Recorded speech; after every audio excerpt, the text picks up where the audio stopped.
Okay, so that. The number's okay.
but we think now, we think we're good. We think the public can hear us. Yes, okay. We're going to do oral communications first on things that are not on the agenda. And we have somebody at the podium. If you could let us know who you are, be great.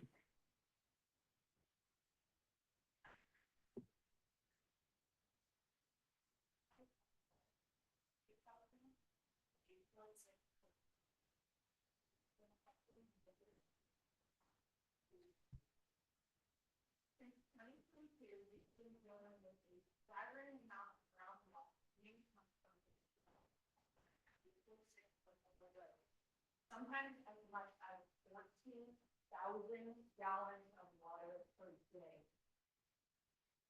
This high groundwater being pumped to keep their basement dry while discharging all of that water onto my and my neighbor's property instead. 14,000 gallons of water every day, not just one spring, every hour, every day. For perspective, that's over 200 bathtubs full of water dumped on us every. This has caused inordinate damage, safety issues, and usage. This groundwater is being discharged onto our property into Sausal Creek, which runs behind our home. The developer is trying to convince the town that he's allowed to do it. Pumping this much groundwater year-round is environmentally unsafe and threatens to erode. My neighbors issued to the town for 3 years. I recently discovered there's a private civil engineer even falsified water discharging, reducing the actual amount of water which is already used by town. These falsified numbers were submitted to the town in the building resilience proposal for meeting, and the town is either considering a permit or already back, or won't tell me. These falsified numbers call into question the overall integrity of the entire process. This is not just a personal issue, it's a community-wide concern about accountability to properly oversee property development and protect resident property and the local interest. Construction continues at 846 Portola, and I still don't know if those plans were approved or if the town even cared about that. I'm asking the town to immediately engage with me and my neighbors who are directly impacted by this project. As yet another winter approaches, this project continues to pose a very real and ongoing danger to our homes and the environment. My husband, neighbors, and I have kept this matter quiet from the broader community for the past 2 years, understanding that the town has been dealing with other significant challenges. However, I can no longer stand by while the town rubber stamps a project that has become both an ecological disaster and a personal nightmare. Thank you.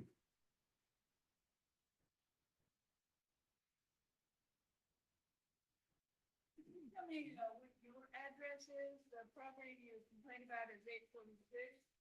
Your written factors are 848 Portola Road, this is my property. 846 Portola Road. The village center owns like Capitol Road. Yeah, also probably my head, and another delivery is 844. Thank you. Thank you very much. Additional, Who Oh. you've been dealing with at the town?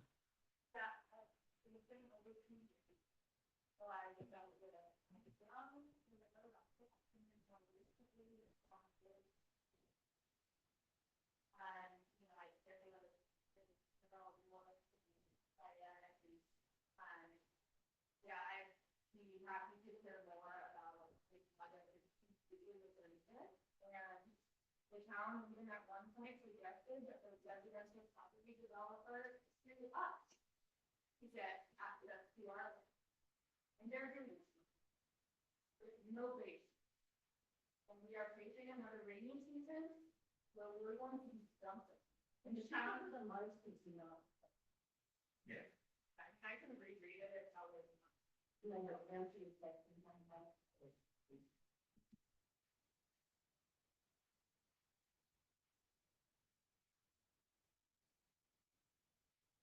Yeah, so as I was saying, there's a number of properties that surround 846 Portola Road, just right here in the center of town. Unfortunately, this property was approved in 2020, and we've looked back through the information, and the town approved it without a additional geotechnical report that was required as part of the process. It was known back when it was approved that this site had high groundwater and that a basement was ill-suited for the location. And with this oversight, it was approved anyway. And as things have played out, now it is an inappropriate location for the basement. And we raised this issue to the town for 2 years. They did not stop the developer. So the developer continued building. So they got more money in the hole. Their house is done. They even tried to list it. They just got more and more in the hole. So they were less and less interested in all the work it would take to go back and fix the underlying problem.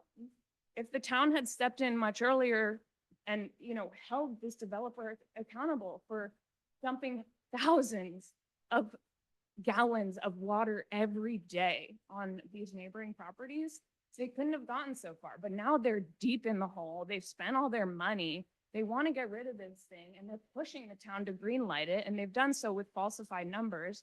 And I have reason to believe that the town approved this within the past 2 weeks. I've submitted public records requests that are months overdue that the town won't fulfill. I've sent tons of emails. They won't tell me if this project is approved.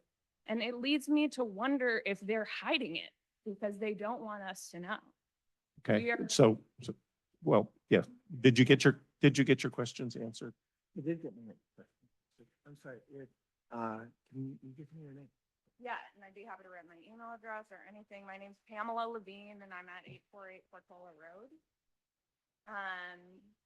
And the address of the property is 846 Portola Road. You can look it up and see lawsuits. The developer's being sued for other things related to the property as well. And we just want to protect our homes. I think the town may realize that this never should have been approved back in 2020 and that there was an oversight when they did. And I don't know if they're, if it's just like the chaos of the past 2 years or if they're deliberately trying to, Gotcha. you know, Gotcha. Great. Thank you. Thank you. Thank you for informing us. Do we have other oral comments? I know there was a hand for a while online. Oh, Rita Gomez, can we put Rita on? Hi, thank you for taking my comment. We can't see anything that's happening in the room. And we can barely hear what's happening in the room. Please ask everyone to turn on their mics. The whole Zoom thing tonight was very unfortunate for everyone. And, with this group is very important for the building and the protection of this town. And there hasn't been a regular meeting since May. And here we are with the whole thing with the Stanford Wedge project. And I really hope that we ask for an extension so that the residents can communicate and know the deadlines of when they have to submit information for the Stanford Wedge. It does not say it on the document that was sent to everyone a few weeks ago. And with these Zooms and meetings not happening, we really need whatever a 90-day extension based on the number of meetings we're having, not just the calendar. Please. Thank you. Thank you. Do we have any other public comments?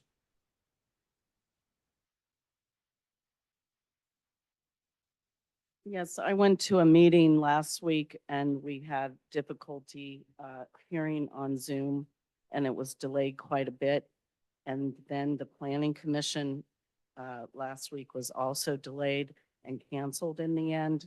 So those of us trying to learn about this town and land use planning, we've waited a week now.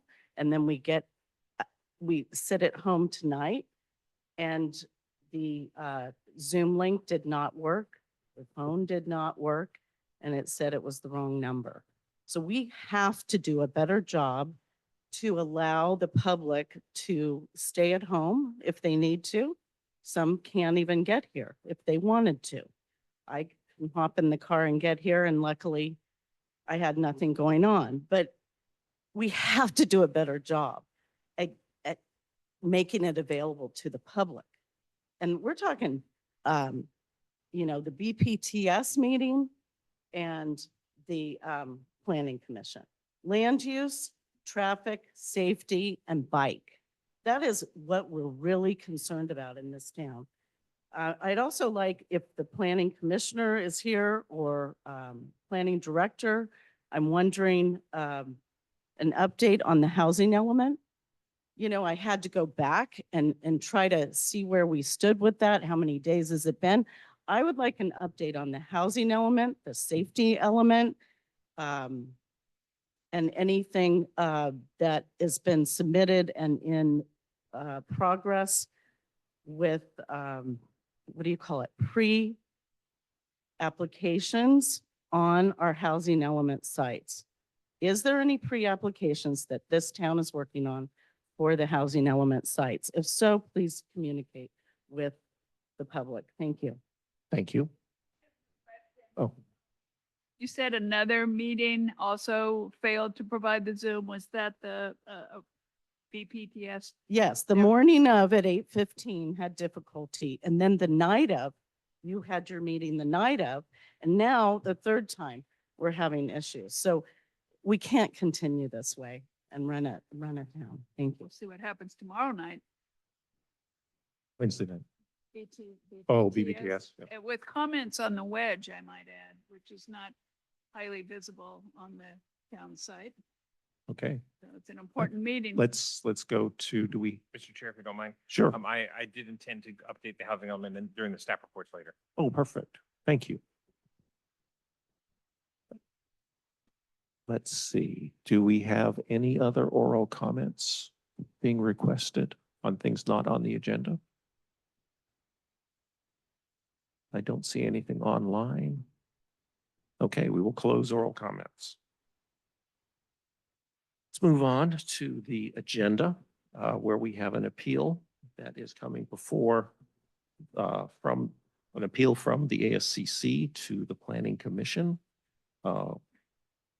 And let's start out with a staff report. Thank you, commissioners, and thank you everyone for your patience this evening. My name is Jamie Bourne Make and it closer. Yes, The I issue can. online. my name is Jamie Bourne and my computer for some reason decided not to work as it normally does. So my presentation can't be seen by all. So I apologize about that. I'm a consultant planner with the town of Portola Valley, and the item before you this evening is for an appeal at 857 West Ridge Drive. The appellant application was received on July 22nd, 2024. And the appeal application was provided to the Planning Commission initially on August 5th, 2024, acting as the Board of Adjustment. The proposal for 857 West Ridge was formally submitted on 11/3, November 3rd, 2023. Once planning deemed the proposal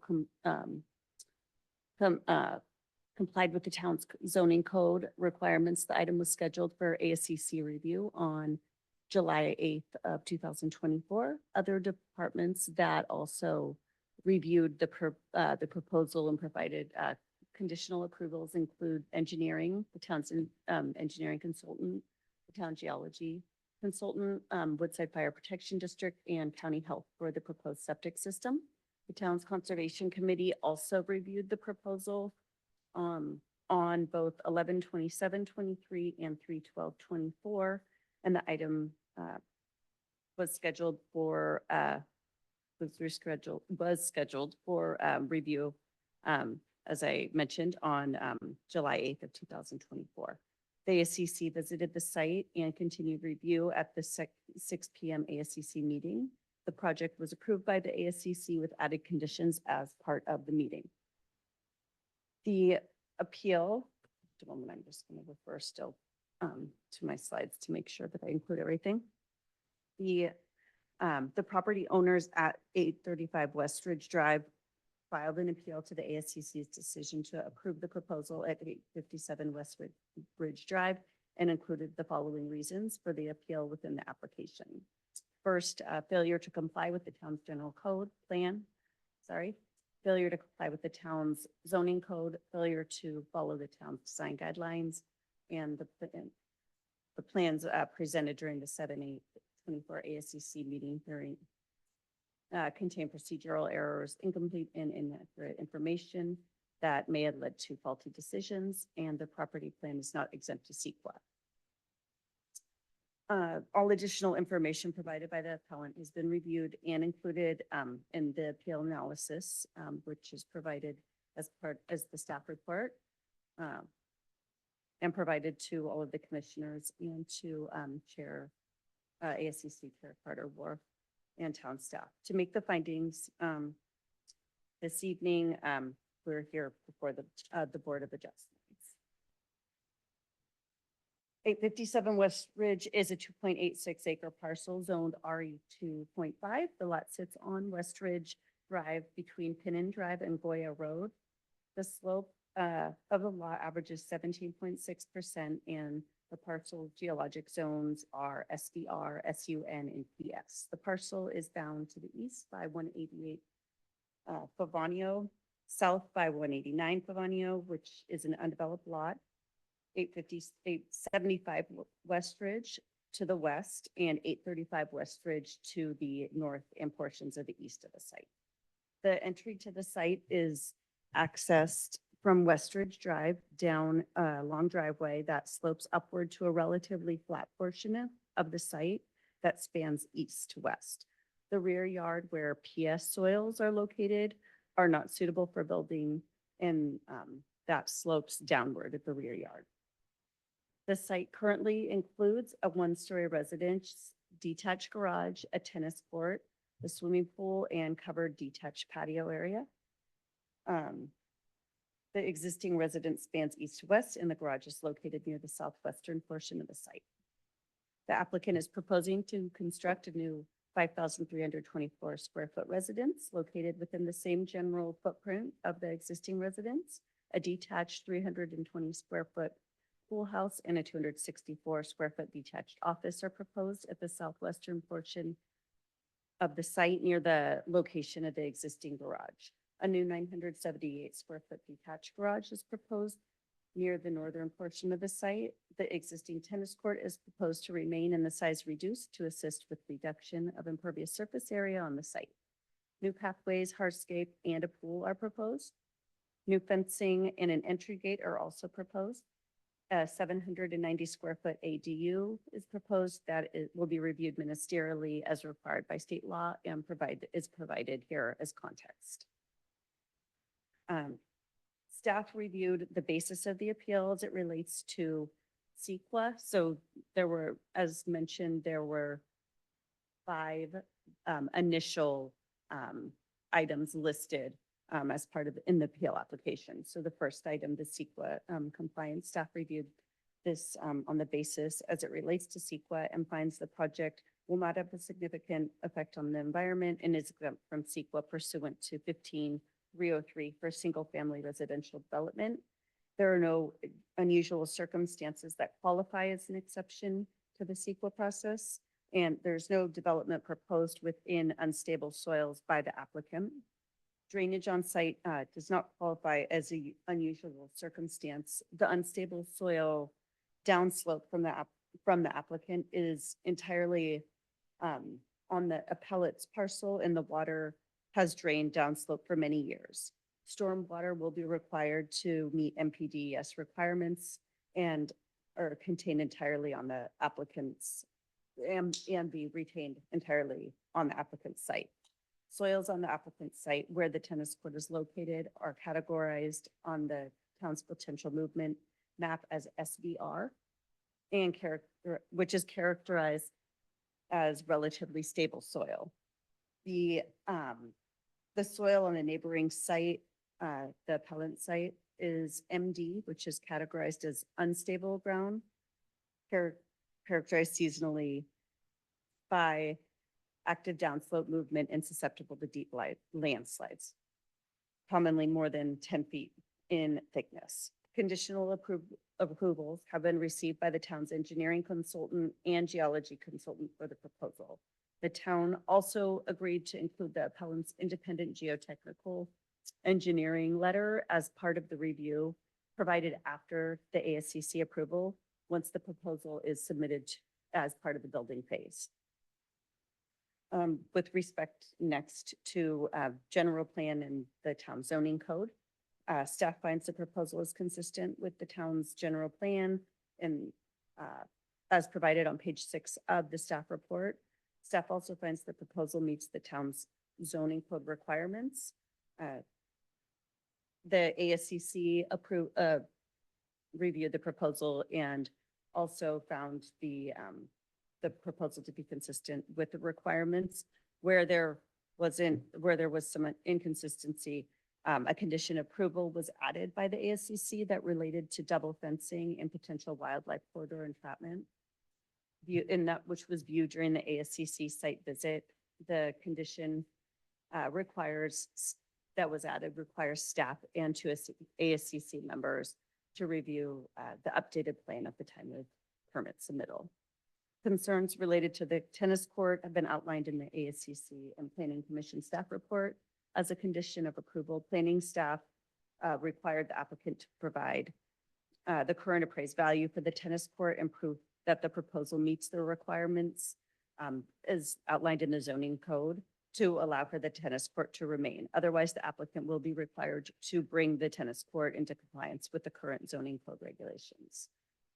The proposal meets the landscaping ordinance, height requirements and setback requirements, with the exception of the tennis court, which is a legal non-conforming structure.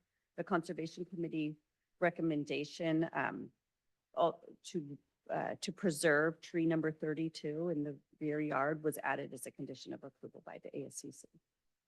The applicant met all the required public noticing requirements and provided additional outreach measures, which are not requirements, but are measures encouraged by staff in the town to work with neighbors during the process to lessen potential impacts prior to required public noticing for ASCC hearing.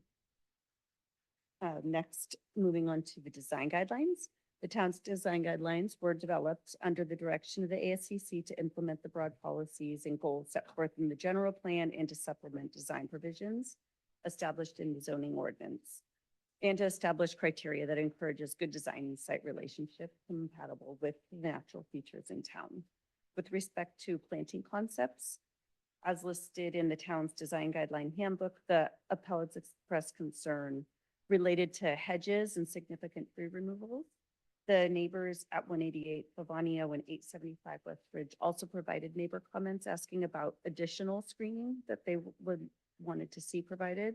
The ASCC added a condition of approval requiring 2 members to review the updated landscape plan to their satisfaction at the time of building permit submittal. Regarding vegetation preservation, the ASCC determined significant tree removals to be consistent with the town's design guidelines. 15 trees were originally proposed for removal, and the proposal was reduced to 13 significant tree removals. With respect also to the design guidelines for ridgelines, hilltops, and accessory structures, these were both items listed in the appellate's original ASCC letters and included in the staff report. The ASCC viewed the proposed garage during the site visit and also from the appellant's site on July 8th, 2024. The ASCC discussed the proposed height of the garage and determined that the proposal was consistent with the town's design guidelines. As a condition of approval, the ASCC required the orientation of the storage area to be relocated to the front of the garage rather than the side to decrease the neighbor impact to the neighbor's property. The site is located slightly uphill from the neighboring parcel where the appellates reside, The detached garage is located within the allowable setbacks, and due to the overall lot constraints, the ASCC felt the proposed location and design were consistent with the town's design guidelines. Public notice was mailed to all the property owners within 300-foot radius and posted in the local newspaper on September 5th of 24. The agenda and the staff report were posted on the town's website on Wednesday, September 11th, 2024, and a letter was received by the appellant on 9/11/24, and after the staff report was published, in a response to the appellate letter was received from the applicant on September 13th, 2024. The supplemental information was provided that was not able to be included in the staff report was provided to the commissioners and to ASCC Chair Carter Wolf. The information will also be included as part of the overall record. Staff's recommendation is that the Board of Adjustment considers the details of the proposal and information provided to determine whether the proposed project complies with the town's general code, municipal code, and design guidelines. Staff's recommendation is to deny the appeal and uphold the ASC's July 8th, 2024 approval, subject to the revised conditions. Additional conditions of approval may also be added and included as part of the final resolution. If in the commission's judgment, this will allow the proposal to better comply with the town's design guidelines. This presentation will be followed by a presentation by the appellates and then afterward by the applicant. Town staff, myself, I will be available, and as will the appellate and the applicant after the presentations. Thank you for your time and patience. Mr. Chair, if you don't mind, wanted to indicate that since this is hearing of an appeal, it's customary to allow a 10-minute rather than 3-minute review for both the applicant, both the appellant and the applicant. So and typically in the order of the appellant first. But of course, that's up to the chair's discretion, Yep. but I wanted to give you that advice, and all other comments would be limited to the 3 minutes that are customary. Gotcha. So I have a technical question. Are you completely unable to even put a chart of the property on your screen? We have to do all this in our head or our own computers?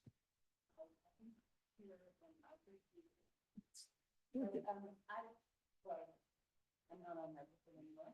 I can restart my computer now it's over and then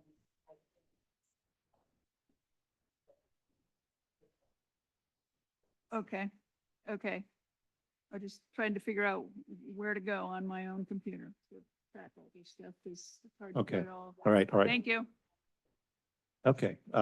Sorry. Mr. If, Chairman. would the appellant like to make any comments? Yes, please come up and make sure the mic is turned on so that people can hear you.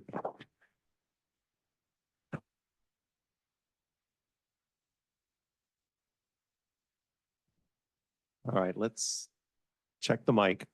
I hope it We're gonna works. check the mic. It'll take me a couple seconds to Oh, okay. load up, and I'm hoping to share a screen so we can address the. Mr. Chair, orientation issue. Mr. Chair, also, I'll act as your timekeeper if that works for you.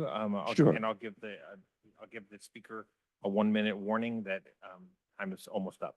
Okay, And of course, we'll start when you let me know to start. okay. Let us get logged in here. Yeah, I think we're okay.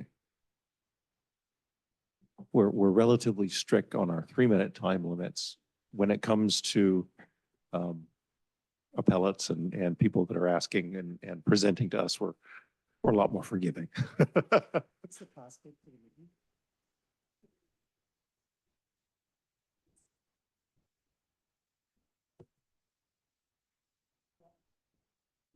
That's code. What's the passcode? Yeah, but So if you I- can open up sharing screen, I can get. I'm gonna apologize in advance. I have very poor vision, and so these are very difficult things for me to navigate. I'll do the best I can. It's not looking in the wrong page or not a good person to know. Maybe try pulling the mic a little closer. Sure. So let me know when you can share screen. Sorry. How are we doing, Terrence? We getting there? You are a panelist. Oh, good. Let me, through the chair, Yes. we have the chair of the ASCC. And if we can schedule an appropriate time to include him for Got it. as much time as he needs. Got it.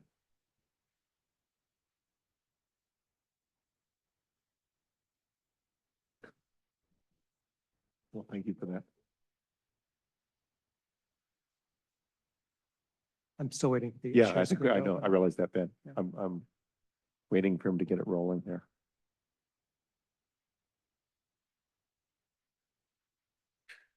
Oh, hello.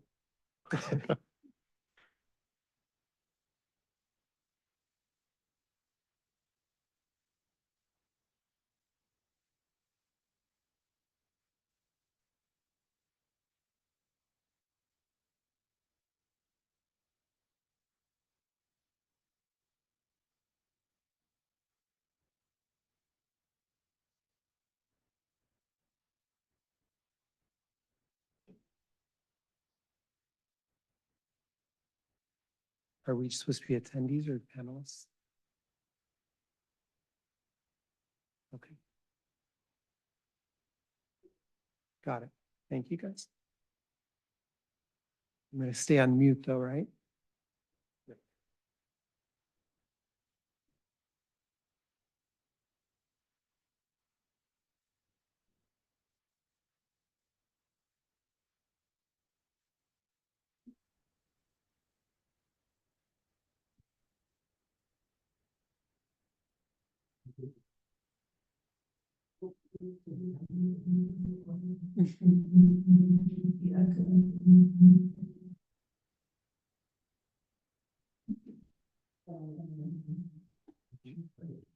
You need to disconnect audio.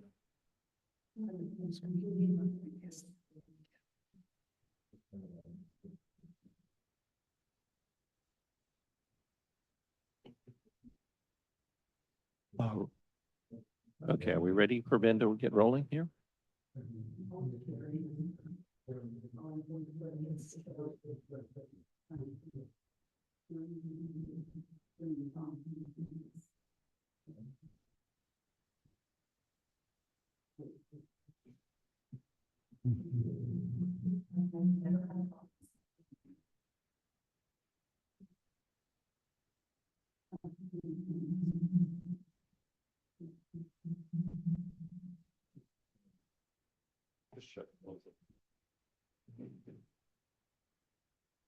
How about that?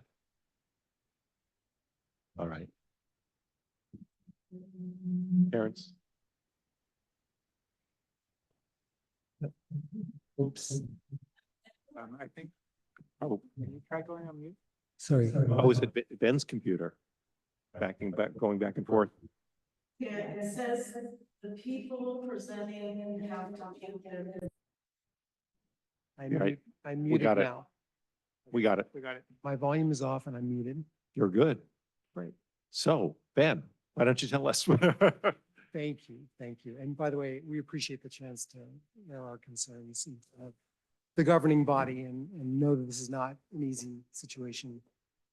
Given actually other things that have happened in town, including the presentation we heard before about pumping water, I think this is actually a relatively minor issue and we should talk about very specifically what the issues are and what we think are reasonable accommodations that could be made.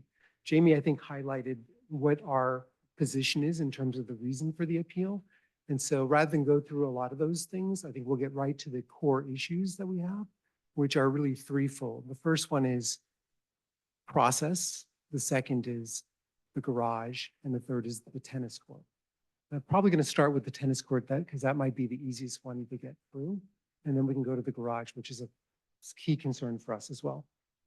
And again, the basis for the appeal is that we feel like there are actual Portola Valley municipal codes that are being violated here, and they should be enforced. And we also feel like the design guidelines are not being enacted in the way they were intended. And we can show specific reasons where that's the case. So let's go to the tennis court to start with. And to answer the question before about the basic orientation, I don't know if you can see the screen. The basic orientation is that we are the darker green. And the green square is our house. And it's oriented at that angle, and the red square is the garage. If you look to the right side, you'll see where the garage is sited and how it relates to our house. And it's unfortunate, but the houses are close together, the garage and our house. That's a design choice that's being made today. It's not the way it exists as it is with the existing properties. Everybody see that?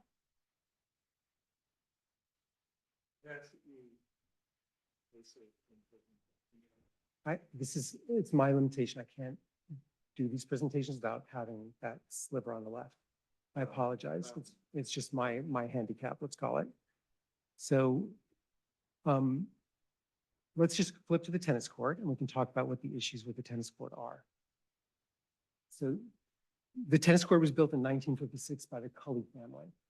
It was there prior to any landslide movement, and it issues drainage onto our property. There is an open pipe which comes out from underneath the tennis court and spills right into the gap between the two houses and into the culvert, which is caved in and created what the geologists call a scarp. And that is what Jamie highlighted as being the active landslide with the ND soil condition. It's our primary concern. We would like to see that mitigated and stabilized before anything happens.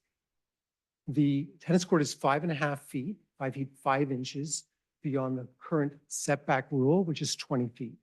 That 20 feet is actually a reasonable distance, but the 5.5 feet encroachment puts it right at the edge of a slope, which is at 42% from the tennis court to the creek bed. It's a very steep and very long slope. It falls 84 feet in a 150-foot span. The structure, while it's been in place since 1956, it hasn't been used for a long time. The family that purchased the house before the Knapps, the Deweys, actually planned to remove the tennis court. It hadn't been used in the ownership period that they have from 2017 to 2022, and it was abandoned. It was abandoned with the intent to remove it, and it was supposed to be removed as part of the 2020 approval that the ASCC had in place. According to 18.46.090, that's an abandoned structure which needs to be re-permitted. It's also a hazard. It's a hazard for our property, and it's a hazard for people below us, which include the Libmans and another property on Favonian. If that slope gives way, it goes straight into Salsala Creek. We've had failures of trees in that slope, and the condition is, in my opinion, worthy of full study. This is a map of what it looks like. The left side is the moving deep condition. The middle slide is the active landslide, and the far right side is actually what it looked like before they built the tennis court, or actually just after they built the tennis court. You can see no evidence of a landslide there. I'm going to pause here because this is an important slide. This is actually the Romig engineering done on 857. And if you look at the half circle with the arrow, there's a misconception, and this has come up multiple times, that the landslide is on our property exclusively. It's actually not. It starts on the other side of the property boundary. And the Romig engineering study of 857 highlights it on this slide. If you look at the red arc, you'll see it actually goes into their property. And if you look at it from the tennis court down, you'll see where it starts. And that's our concern. It's on both properties. It slides into our property. It has been sliding, and it's as a result of the issuance of stormwater into that culvert.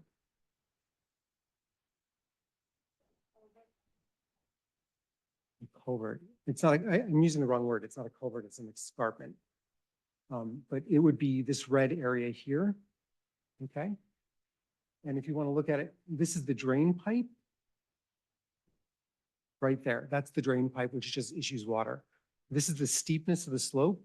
And again, it's 42%, which is very steep. So that's the issue with the tennis court. It's an abandoned, non-conforming structure. The second thing is the garage.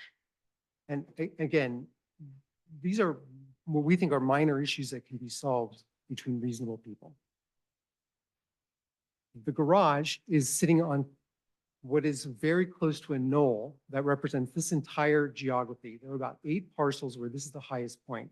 It's at 630 feet above sea level, and our house sits at 605 feet above sea level.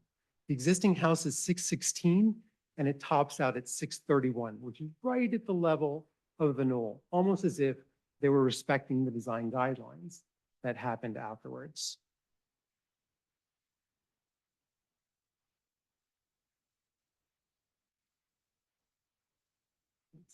Oh, here. So the current plan, if you look at the circle on the left, represents what the new garage is going to look like. The garage is on the far side of the property.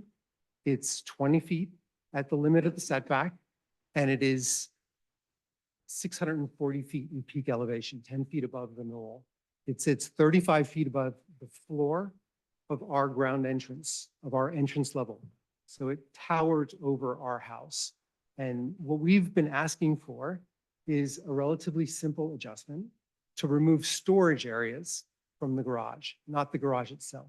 There's a bicycle storage area and there is a trash storage area on either side. They represent 12 feet of width that we've asked to have removed and have the garage slid over 7 feet to where the trash storage area is today, which would increase the buffer between the areas. We also think that the trees, oh, one more thing. The garage is a big garage. It's a 978-foot garage. This is the list of the last 5 years worth of approvals. It is the biggest garage except for 300 Alamosa. If anybody who's involved in the approval of 300 Alamosa, it's a car collector garage that's 1,800 square feet. Every other garage is no bigger than 712 feet, meaning this is 270 feet bigger than any garage approved by the ASCC in the last 5 years. The last thing, the garage has 4 trees between it and our house. 3 of those trees are in fair health. 1 is in poor health.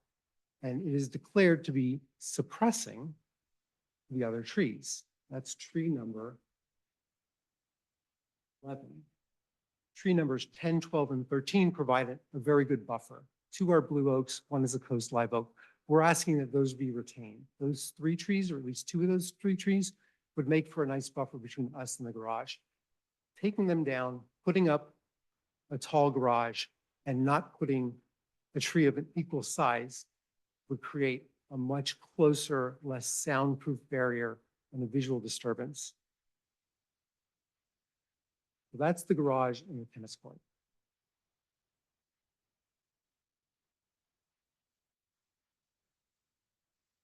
One more thing. At the last ASCC meeting, Adam Biddle, the architect on the project, was clear that they considered designs to lower the height of the garage. He said, the NAPS and the architect have a plan for reducing the overall height of the garage. We would love to see that plan put into place. That would make a big difference to us. There's 1 minute remaining. And that is at 2:08 in the ASCC hearing. I'm going to turn it over to Laura to go through some of the process things that we came up.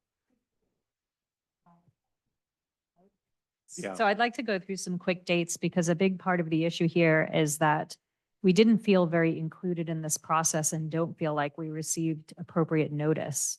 On June 17th, the NAPS stopped by our home, friendly, stopped by to introduce themselves and say hello. We did just that. We talked about schools, dogs, vacations. We asked how the plans were going. They said they had nothing yet and that they were starting from scratch and would let us know as soon as they had something to share and would reach out personally. And we exchanged contact information. In that meeting, just drop by on June 17th, they had already filed the plans on April 7th, 2023. They had plans and they said there were absolutely no plans and that they were starting over completely from scratch. We felt very deceived by the process as it's unfolded.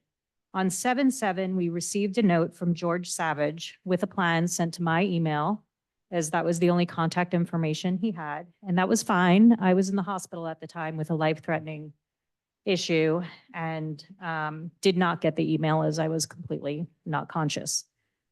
On 7/23, which is just 16 days later, the plans were approved. So even if I had not been in the hospital and been having the normal summer that we were planning, we would have been on an eco tour in South America and also off the grid. 16 days is just simply not enough time to allow the one adjacent neighbor who's primarily affected to weigh in. We were informed that 40 people were notified, and that is enough. And 40 people is a lot of people. However, the two with adjacent properties that are affected were not notified. That was us, and the Lippmans also claimed the same and were surprised by many elements of the plan that were put forward. When we read the plans, Chair, the time has expired. It's up to the chair to extend if Yeah. you wish. Give you a couple more minutes. okay, I'll be very fast. In September, I notified Dave Strom that we would really like to provide some feedback. I received a response the same day from George Savage that the approvals were complete and this process was done. We went to the town repeatedly to inquire, how can we engage? How can we engage? We feel we've been left out of this process and we're the most impacted neighbor. They assured us that we're not late. The right timing would be once the story polls go up, and we'll have ample opportunity to share any concerns. In the end of March, the story polls went up. On April 12th, we submitted a formal letter listing all of our concerns, which were primarily about the garage, saving some of the trees that provide a privacy buffer, and the tennis court.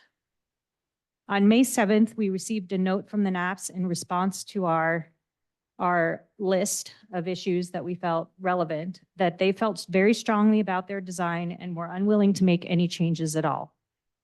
On May 13th, this is now less than a week later, Dave Strom and George Savage from WASC toured the site and acknowledged the negative impact to us from the build.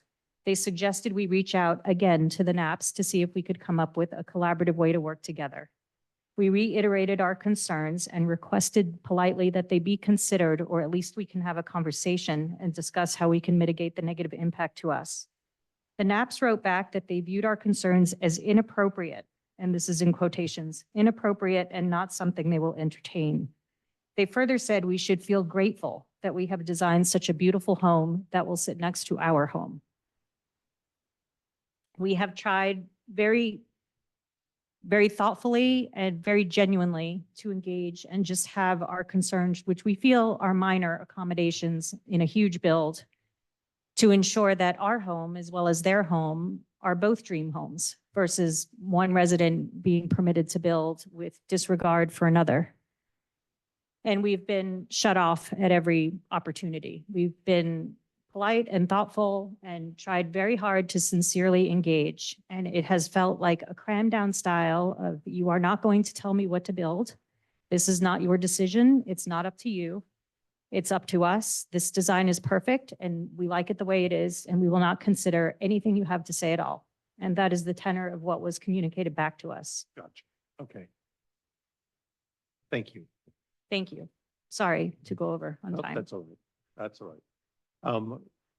Property owner. Do we have a representative of the property owner here? Yes. Would you like to talk to us a bit?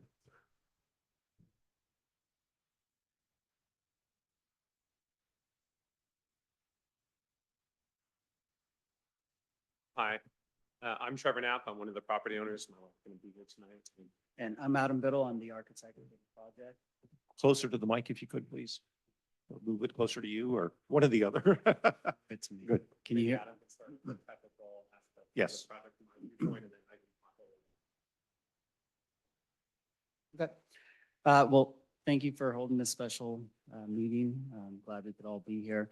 And thank you, Jamie, for helping us through this process. And it is a rigorous process in Portola Valley. I can speak to Portola Valley and the neighboring jurisdictions, their design review boards, having gone through this regularly. I'm used to the process, and I tend to prepare the clients, in this case, Andrea and Trevor, of what to expect, what you hope doesn't happen. In this case, it was about as great as it can go for about 9 months. I'd say going through WASC, going through the pre-application process, the original submittal, going through completeness review, all the various department reviews, That right there is 9 months. Our first email was sent to Jamie and passed along to us that initiated a list of questions and concerns from the 835 neighbor. We addressed them as we typically do. I'm used to this from, any project in any jurisdiction. From there, it did escalate. I'd say to a point where eventually you reach the point where there is not a reasonable solution in what you're dealing with. There's a complete record of all correspondence. But I will say, we went through the process of, I'd say WASC, their process alone is very, very thorough. The towns is very thorough. I know it was a little slower than typical just because of staffing. We've gone over this before. But right when we get to the end, then all this comes out. And we engaged and we tried to thoughtfully engage, but the record will show when we tried to address one thing, 10 other things came out. At some point, it became like darts on a board. You can see that in the recent PDFs that were emailed. We tried to give a response, and then eventually we just gave a response back. Most of them, it seems to just be evolving. At some point, there are so many checks and balances in the process with the town, the various design review boards. And we're not even through the discretionary review, right? We still have building permit review, county health, all the technical pieces. So to the presentation we just saw, eventually there's a point where you just agree to disagree. You hope that everyone can come to a conclusion. The 835 neighbors are correct. We did re-engage with the West Ridge Association after their meeting, and there's a record. We outreached again, asked for photos, show us what you're seeing. We got photoshopped images, and again, another distraction of 10 different things. So we have given so much time and energy to this, but it's a moving target. And now to the point of this slide, we're seeing the tennis court has now become a focal point. We're going to defer to the town. We've been guided by them on what's permitted. This is pretty black and white. We have one of the most competent geotechs in the area, Romig Engineers. We read the third-party one by, I think, Steve Connolly, who I've worked with before, great one in the area as well. Romig has read that. There's plenty of minds on the engineering piece to handle the technical piece of the land forms. That's beyond my expertise. I'll defer to them, and I'll defer to the town on what's allowed or not allowed. So I'd say that's an easy one. I don't think it's under any of our purview, the health safety piece. Now, the garage one, as far as the design guidelines, you saw an image of in the actual packet of the ridge and whatnot. The knoll on this property is to the right of the driveway when you enter. The knoll extends over 15 feet above the finished floor of the proposed garage. So that graphic was a little skewed. The ridge is actually below the highest point adjacent on our property. And if you did visit the site, you'd see that to the right. Itself, we've been hearing about heights being, I think there was one email said 30 feet for the garage, and then it was 20 feet. It's 18.6 for max height measurement. The vertical height is 17 feet. Vertical height is what you actually see. That's just from ridge straight to grade. The main house itself, I know wasn't in play. We went through this as well. In the most recent slide, it was about the garage and the orientation. And I can tell you one of the moves we did on the garage was it's 90 degrees to the adjacent property. If there were any views, which we made site visits and the public made a site visit, I'd say it's pretty filtered through trees. Orienting a structure with its gable end facing said neighbor or public realm is a way to minimize any disruption. So it is not elongated along the property line. It does not look like a wall. It's a gable end. So it's about as minimal of a profile as you can get, 90 degrees to the adjacent neighbor. One thing that was just brought up by the 835 neighbor is their request to remove the storage and the bike storage. That is the first I've heard of that. I don't think that is necessarily a focused item here. Those are two of the smallest features. They articulate the ends of the structure itself. The second one, listing other projects and the size of those. I'm not going to respond to those because we just saw this. There's nothing to cross-check or verify. I can tell you it is a modest 3-car garage with adjacent uses versus an extra structure. The location of the garage is located where existing parking exists. That's to the design guidelines. There's no change of use there. While there is a structure being added, there's already parking there. You can see that when you visit the site. That is where the parking is. So to that end, we do think the process was pretty thorough, very fair. I'd actually say it's quite rigorous and the time that has passed. But many minds have reviewed this project, starting with WASC, going through the town's process, and then the public review. I mean, heck, we had like 15 people from the area, neighbors. It was a pretty big, I mean, Portola Valley is pretty unique in that you do a site visit for your ASCC meeting. I don't know of any other jurisdiction that does a site review, but it was, I think it's a beneficial item for everyone to meet and see it firsthand. But there was, I think, 15 people of the public showed up. And then to have, we had a pretty laborious discussion at ASCC, I think almost 2 hours. And so I know the chair is here and if there's any questions for him, I'm sure he could, talk to it. But in the end, the project itself, I'd say is nothing extreme. The project before that the previous owner did go through planning commission for an exception. That was a pretty ambitious project. So I'd say the one that actually is here being proposed is quite modest in relation to what could have been built and made it through. So happy to answer any questions on my end, but I don't know if Trevor has anything else. Yeah, I mean, I don't want to get into a big back and forth, but I would just say that certainly we met all of our neighbors. We walked everyone's property. We joined everyone for coffee and tea. We never said that we didn't have plans. We actually had plans that they were being literally shown to WASC at that point. So that was not true. Other people asked and we walked through parts of our plans with them. I would say that the Malkas are the only neighbor of all of our neighbors that's had any serious concerns about our project. After Ben's initial concern, I actually met with him on the property and we talked through not the tennis court, but the garage location and the trees. And ultimately, while we would love to make accommodations, we believe in a neighborly ethos in Portola Valley. Ultimately, there was no other place for us to really situate the garage on the property. And if you came into a site visit, we could explain why. And I think it's very clear, as Adam said today, it exists where the actual parking is. And if you left the current garage where it is, you have this huge driveway that goes all the way through the middle of the lot.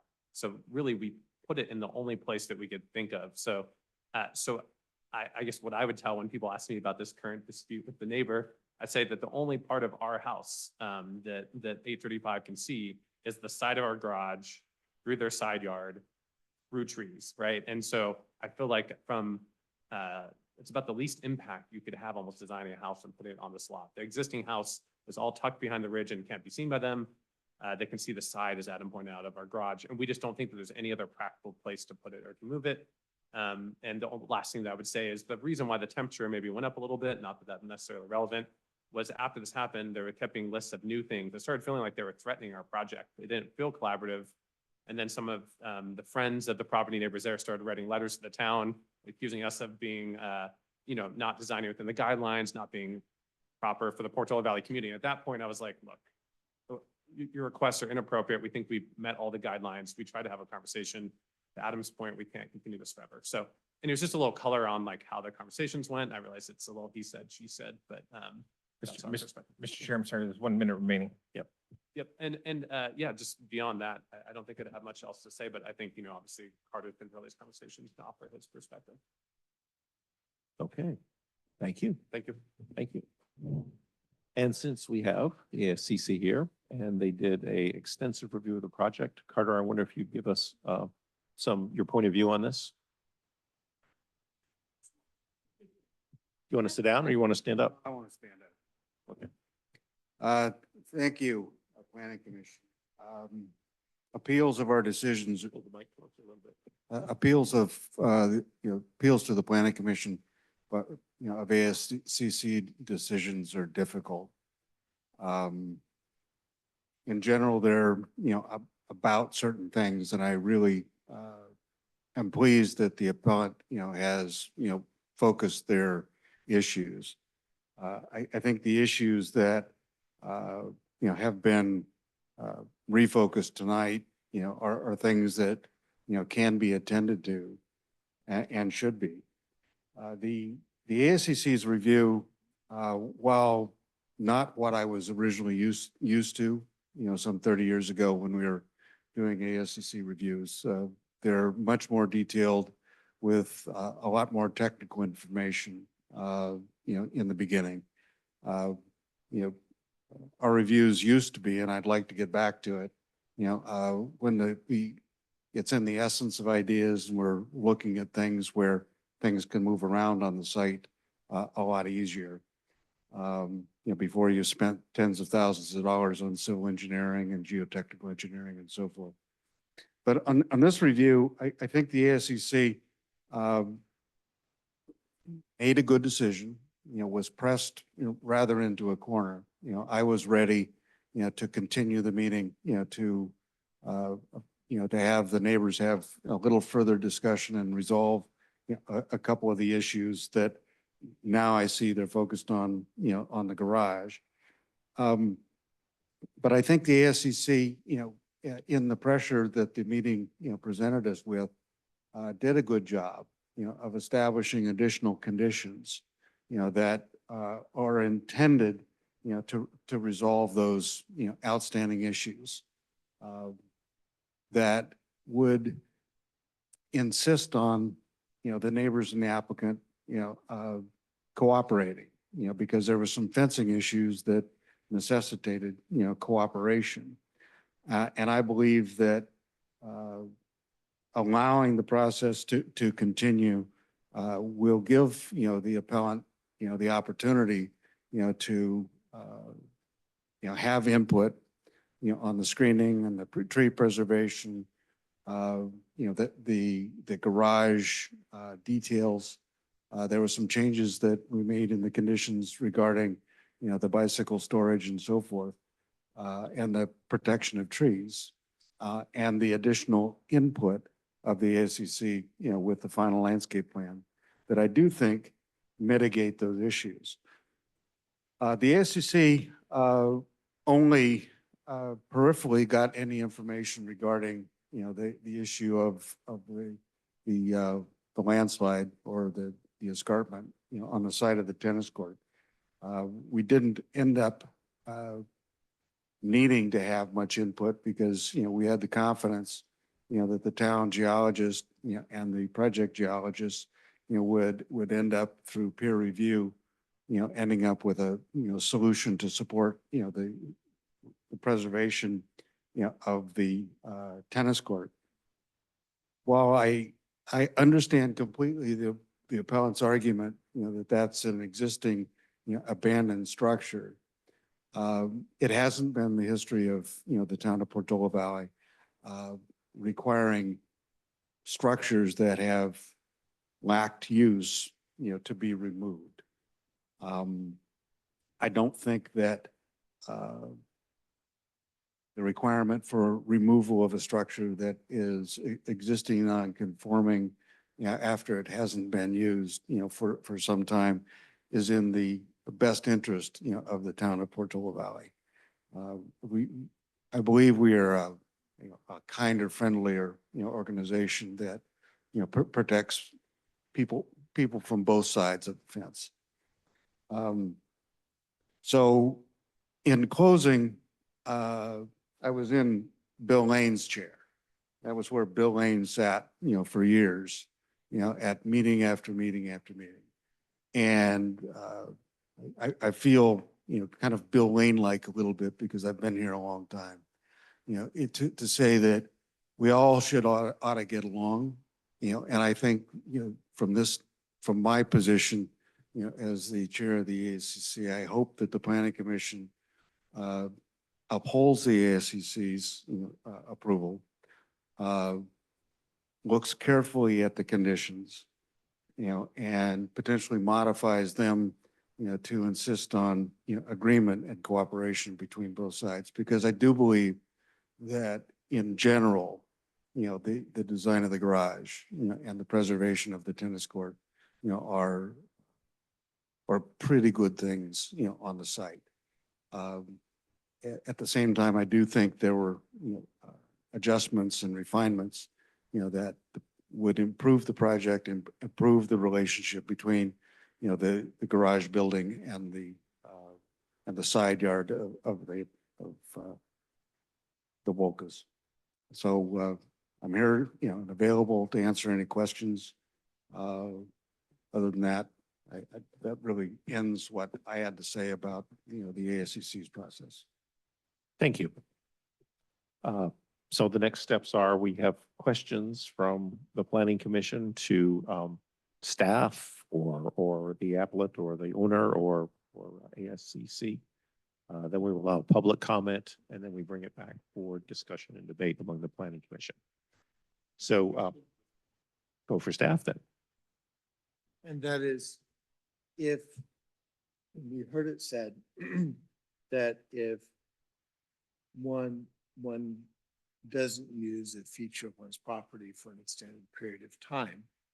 And then two, if you've requested a different use of that property, then that would constitute, and if that request has been granted, then the renewal of that use is somehow precluded because of a theory of abandonment.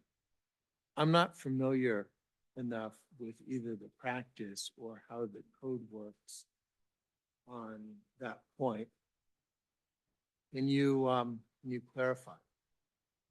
Yes, what I believe you're talking about is 184690. I'd ask you if that's the, if that is, please go ahead. Yes, so just for a moment, let me grab the code section because I was referring to it just the other day.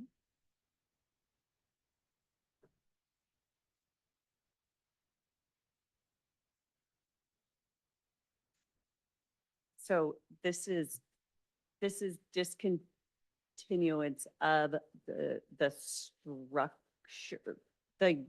structure based on the use changing or not being used for a certain amount of time. So this isn't something that I have had anyone ask, you know, to actually because something a use has ceased. To me, the use, it's hard to say whether or not this, the structure, the tennis court, whether or not that hasn't been used, proving that that hasn't been used. And so the use, to me, specifically in this instance, I'm not sure if I'm totally answering the question. I had asked you a related question. I wonder if I could re-ask it. Oh. Which I think might help. Yeah, I think so. So I think in our code, there's two different concepts. One is a non-conforming structure and another one is a non-conforming use. And I believe that a tennis court is a structure and playing tennis is a use. And the reference 1846090 is about discontinuance due to cessation of a non-conforming use. But my question was, does that actually apply here? Because isn't it the structure that's non-conforming rather than the use? That is correct. The use is permitted. Playing tennis in your backyard is permitted. The structure is what is non-conforming. I had the same question, Ronnie, and I actually went out to the property and this court still has nets on it. I didn't have my racket with me, but it didn't look like it'd be a very nice place to play tennis because there are cracks, but it didn't look impossible to play tennis. So I had this question of what really constitutes disuse. Yes. It's the same question you're asking. It's not the same. It isn't, so I didn't really answer that very well because there's the non-conforming structure, which that structure wouldn't, if it did not comply, or if there is greater than 50% cost associated with demolition of the structure, that's what will require this structure to be brought into compliance with the town zoning code. The actual use of the structure is laid out in a different section of the code, which is this 1846090. And so that, if that structure, there hasn't been a use, so if it is a residence, for example, it'd be a lot easier to prove a person hasn't lived in that residence for this amount of time, so that that use has not, occurred anymore. And so that could be required to be demolished. The use of a tennis court, however, under the use section of non-conforming uses in the zoning code, that to me is a lot harder to really. Can we simply say that there's no non-conforming use here? So 1846090 does not apply? Yes, I would say that. Correct. Thank you. Yeah, I mean, that's, in my impression is it's it would be a non-conforming structure in principle, and then the 50% rule would apply. There was a second argument that was offered, and that is there's been a request for change or the demolition of the structure. And I can imagine that that could be evidence of abandonment if that's becomes probative. But I don't know that a request for removal itself constitutes, somehow vitiates the structure's rehabilitation at a later point in time. I can imagine that that could be the case. I just haven't looked at it. And also as part of, well, you're mentioning the structure being reduced in size, and that is really more a concession to reduce the amount of impervious surface area. The applicant would have liked to keep it the same size, and so that the structure, in order to decrease the amount of nonconformity, that was also, besides the decrease in impervious surface, the decreasing the nonconformity was to bring it in 3 feet. And so, But I understand that in a previous entitlement process, there was a request that was granted to remove the structure, the tennis court entirely. Is that, do I understand that correctly? I wasn't the planner for the project, and it was a different homeowner, parcel owner. Let and me everything, but I put don't it know- differently. If, I'm- assuming that was, or if that were the case, that would be subjunctive, were the case, would that affect my analysis? No. So there would be no problem in, given a property having been re-entitled to remove the use, to subsequently readopt the use in a subsequent entitlement process and then claim that use as a non-conforming use such that the 50% rule applies. I think we got Correct, that out you got there. it. No, there's no non-conforming use. I No think- non-conforming use. Non-conforming use, but the structure. Right, but that's different. But that's not subject to. The Laws that you previous referenced. entitlement does not have any impact on this proposal. It should not impact it. I think that, I guess the other question that I have here is if we assume as given that there is a drain pipe that's discharging water that constitutes a nuisance. And I'm making up facts. Yeah. And presumably it's been doing that for some period of time. Should I be concerned about that in allowing that nuisance to continue on the property? So this is the first time that I was made aware of the pipe that was draining or in that potential nuisance. I would refer to the report that was, the independent report that was provided by the appellant, and also the fact that the entitlement, well, this goes to the building department, that would be remedied because all the water will be required to be retained on site based on the NPDES requirements.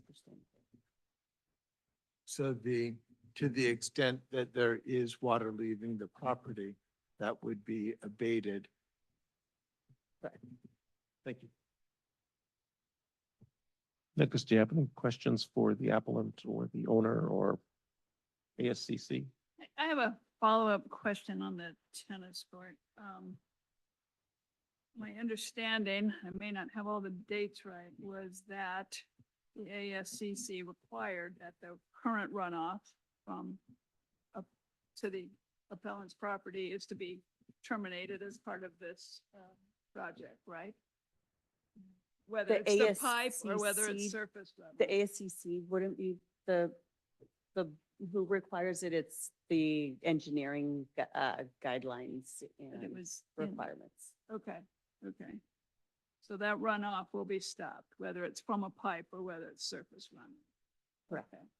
Then, as I read all of this, there was also this, and I did go out and look at the site. This very steep property, I guess it's gonna be to the south, but still the owner's property. We doing anything about that or not? I couldn't figure out the relationship of that runoff, so if this is the tennis court and this is the neighbor, they both have a hill that goes down and in that direction. And I couldn't tell until today, I couldn't tell that there was actually surface runoff from the court to the neighbor's property. I thought they were talking about runoff on this more steep part on the back. Do you understand? Yeah, I need to have a map to show you. But I thought that that was also supposed to be addressed, even though it was runoff on the owner's property. That there was concern that that runoff was going to impact other properties. I guess it would be down to the Favonia property eventually, but it's still on the owner's property. Yeah, The requirement it would be the baseline of the tennis court as opposed to the sideline. is all runoff on the site. Okay, And these are more recent requirements that. Okay. okay. And I guess the only other question I have is that the appellants basically, I think, made some arguments for complete removal of the tennis court, which I understand all of that earlier discussion, but I don't actually have any data on what that would do to the runoff anyway, right? So I don't even have a data on the alternative that's being proposed or that's being wished for. Got a question? Sure, yeah, I'd like to know. Use a mic.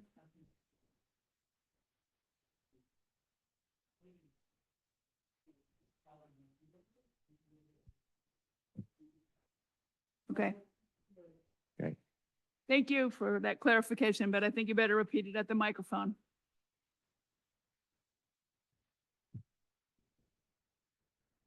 Sorry, our perspective on the tennis court has been the same, which is that it's over the setback and we'd like it to live within the setback limit, which would require moving it 5.5 feet over. 3 feet is already coming out. And so it would be a 2.5 foot adjustment to move the scope and the fence of the court off the setback. And that would address the issue. We're not asking for the removal of the tennis court. We just think it's actually, they've left it abandoned and the previous plans showed intent to remove it. I was just bringing that up as an important violation of the municipal code. Thank you for clarifying that question. Can I return Sure, to go the, ahead. Wait a minute. Did the owner want to, since we're circling around here, I was just gonna say that, not to get into tennis dynamics, but both our kids play tennis and my wife. And if you shrink the court from the horizontally, it actually becomes pretty not functional. So we're not trying to be nitpicky about feet, but if there's not a compelling reason to shrink the court, we don't want to do so.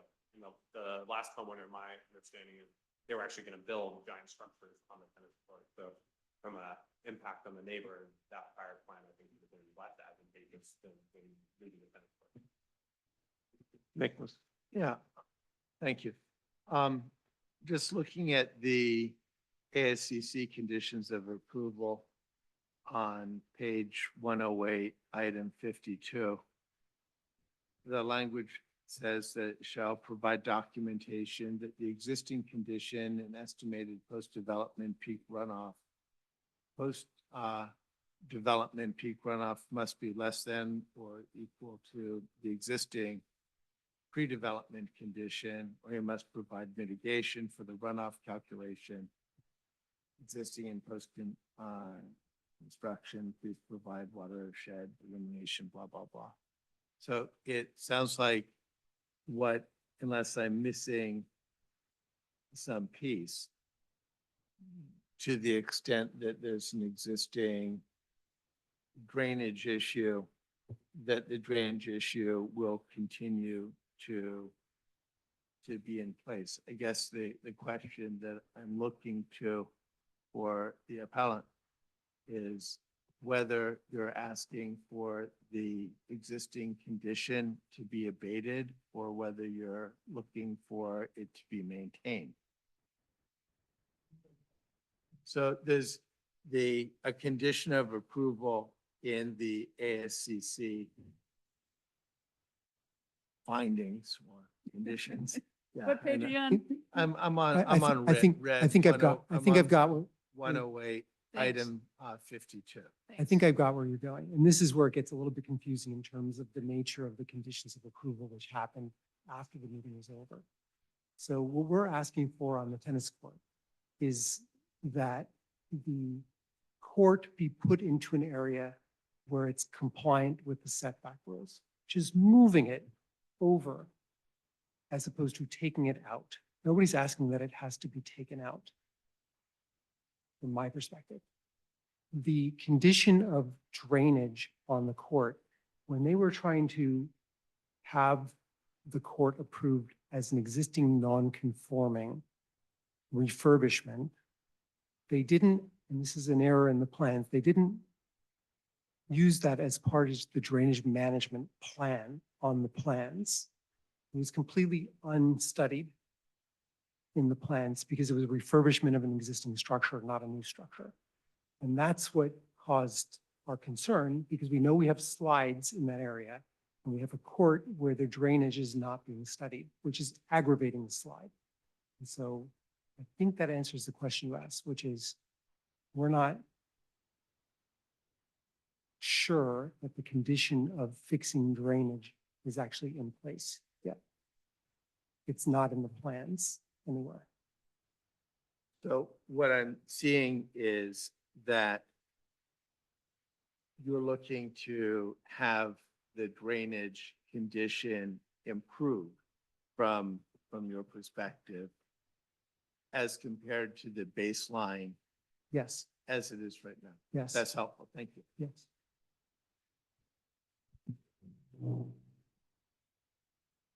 Do we have other questions?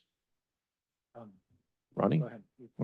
Well, I guess it's more of a comment than a question, having spent probably 50% of my waking hours until I was about 30 on tennis courts.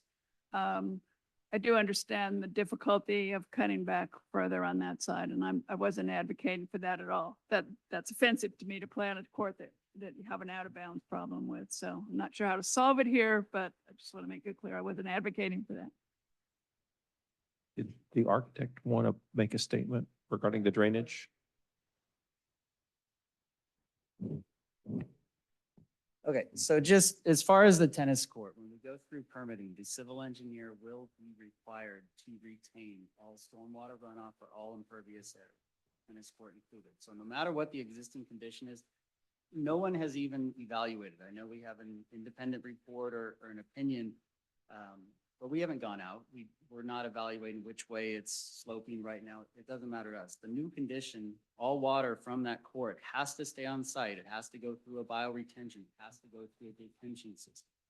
That's no different than roofs, downspouts, driveways, pool terrace, all that hardscape has to be retained on site. And that's highly regulated by Public Works. So to the extent, there's nothing to show on a discretionary design review at that level of technical. It's not usually something that the public is reviewing and scrutinizing. The town has professionals in place that will handle the civil engineering piece of that. So on the broad zoning one, I also want to add what's being referred to as an entitlement in the last one. That permit was never issued. That project was actually never even reviewed by Westridge. Previous architect and owner bypassed the process incorrectly. Westridge actually told us this because we had referenced that old project and they told us, we never even saw that. That thing would never have been approved by us. Okay, So thank you. Yep. Was it approved by the town? it went through plan check, but no permits were ever issued. So plan check approval and final issuance are two different things in my book. That would be right, is, needless to say, WASC approval is not a entitlement issue. They would go through their own doesn't matter for us, but, so just so you know, and then just that this tennis court is now all of a focus, this is a new, again, how we're saying the target keeps moving. If you look back at the initial items, this is a new piece. So we have plenty of professionals on hand. They will be able to handle it. They will be able to mitigate it. There's checks and balances in place. Great, thank you. How long would it take you to handle it? What part? The tennis courts, if it's new to you? Week, 2 weeks? No, seriously. I don't know what the question is. How long, you said it would, this is the first you've heard of it and it'll take you a while to handle it. I'm asking you, how long would it take you to handle it? I don't know what you mean by handle it. Oh, no, there's nothing to This- handle. I'm saying it's the first time recent in the communications with the applicant. You've made your position on that clear. I thought you said that it was new and that you could handle it, and I just was Oh, trying to the inquire runoff. So how long. we responded in the response letter. So when it was proposed in the appeal, the emailed PDF, we've given a response that the geotechnical engineer, the civil engineer, that it will all be retained. So runoff will not be a problem. Okay. Thank you. Ronnie, you had some questions. The first one, there's been some discrepancy about tree number 10, which the appellant asked about. And I guess the discrepancy is that there's an original arborist report where tree number 10 is slated for removal, and that was in 2023. And then in the arborist report in June 2024, it said that that tree number 10 was going to be retained. But there's still a map in the packet, which is on page 120, that shows it being removed. So maybe the applicant team, could you confirm that tree 10 is being retained? Is Or- it okay if I? Yes, yes. As part of my ASCC presentation, I did indicate that that would be retained. And Okay. I believe I may have put it in the staff report also that it was incorrectly still shown that it was being removed on the plans and that that was proposed to be retained. Okay, got it.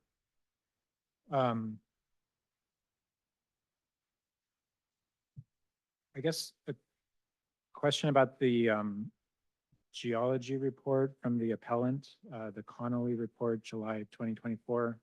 So one thing I read there is it said evidence of active landsliding is not readily apparent on the subject property. Is sorry.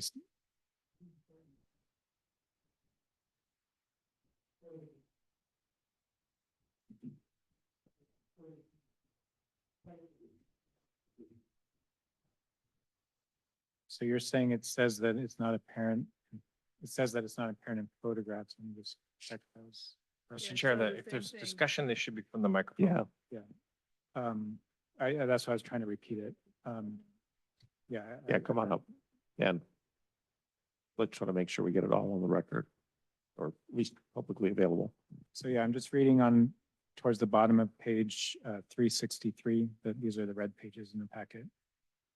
Evidence of active landsliding is not readily apparent on the subject property.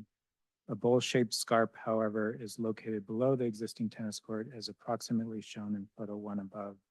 That appears to be the active landslide deposit mapped by Cotton Shires and Associates 2010 on figure 1. So The scarp is the evidence. the scarp is the evidence, okay. But, right, I guess there's not evidence of active landsliding, right? No, active landsliding is evidenced by the scarp. I Okay, believe it's that- not readily apparent, but it's evidenced by the scope. I believe that's what he's communicating. Okay, Not very clear. Yeah. thank you. And then I have a question for the applicant team about the recent letter sent by Architecture Allure a couple of weeks ago, September 3rd, 2024. This is on page 384 of the packet, item F, about the orientation of the bike shed. And essentially, your response there mentioned that the issue with the orientation of the bike shed was due to the lighting, and that you would remove the lighting and keep the orientation. And actually, maybe I'll start with a question to staff. It seems to me that would be not following the conditions of approval. So would that be allowed? Okay, help me understand, is it the removal of the lighting would not be a condition of No, following? Is that what you're saying? Maybe I'll go to the architect and Okay. then follow up. One up, please.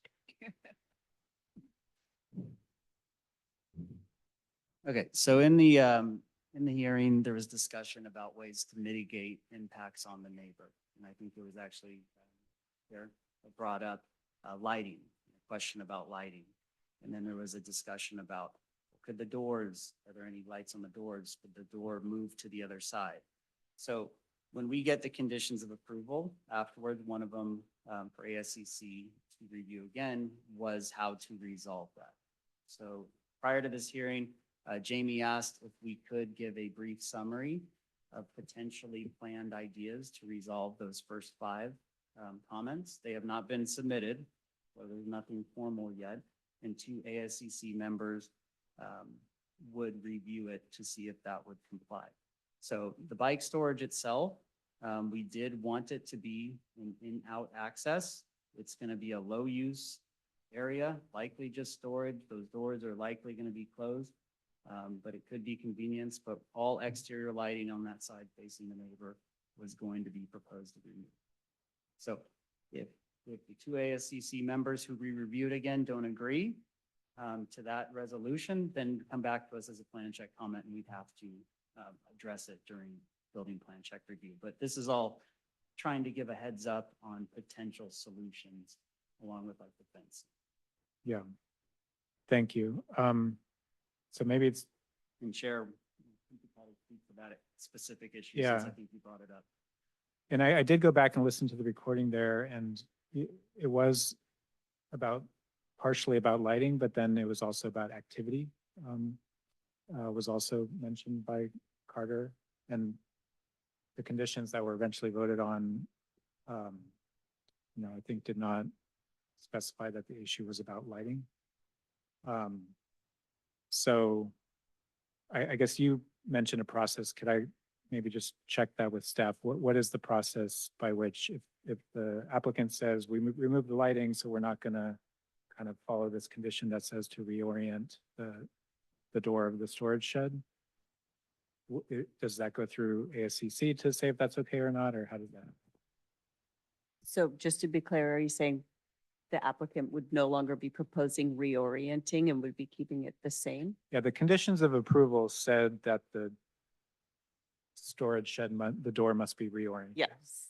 The applicant has, in this letter, said or suggested that if they remove the light, then they would not reorient the bike shed. That would not meet the condition of the ASCC approval. The reorienting was part of the conditions.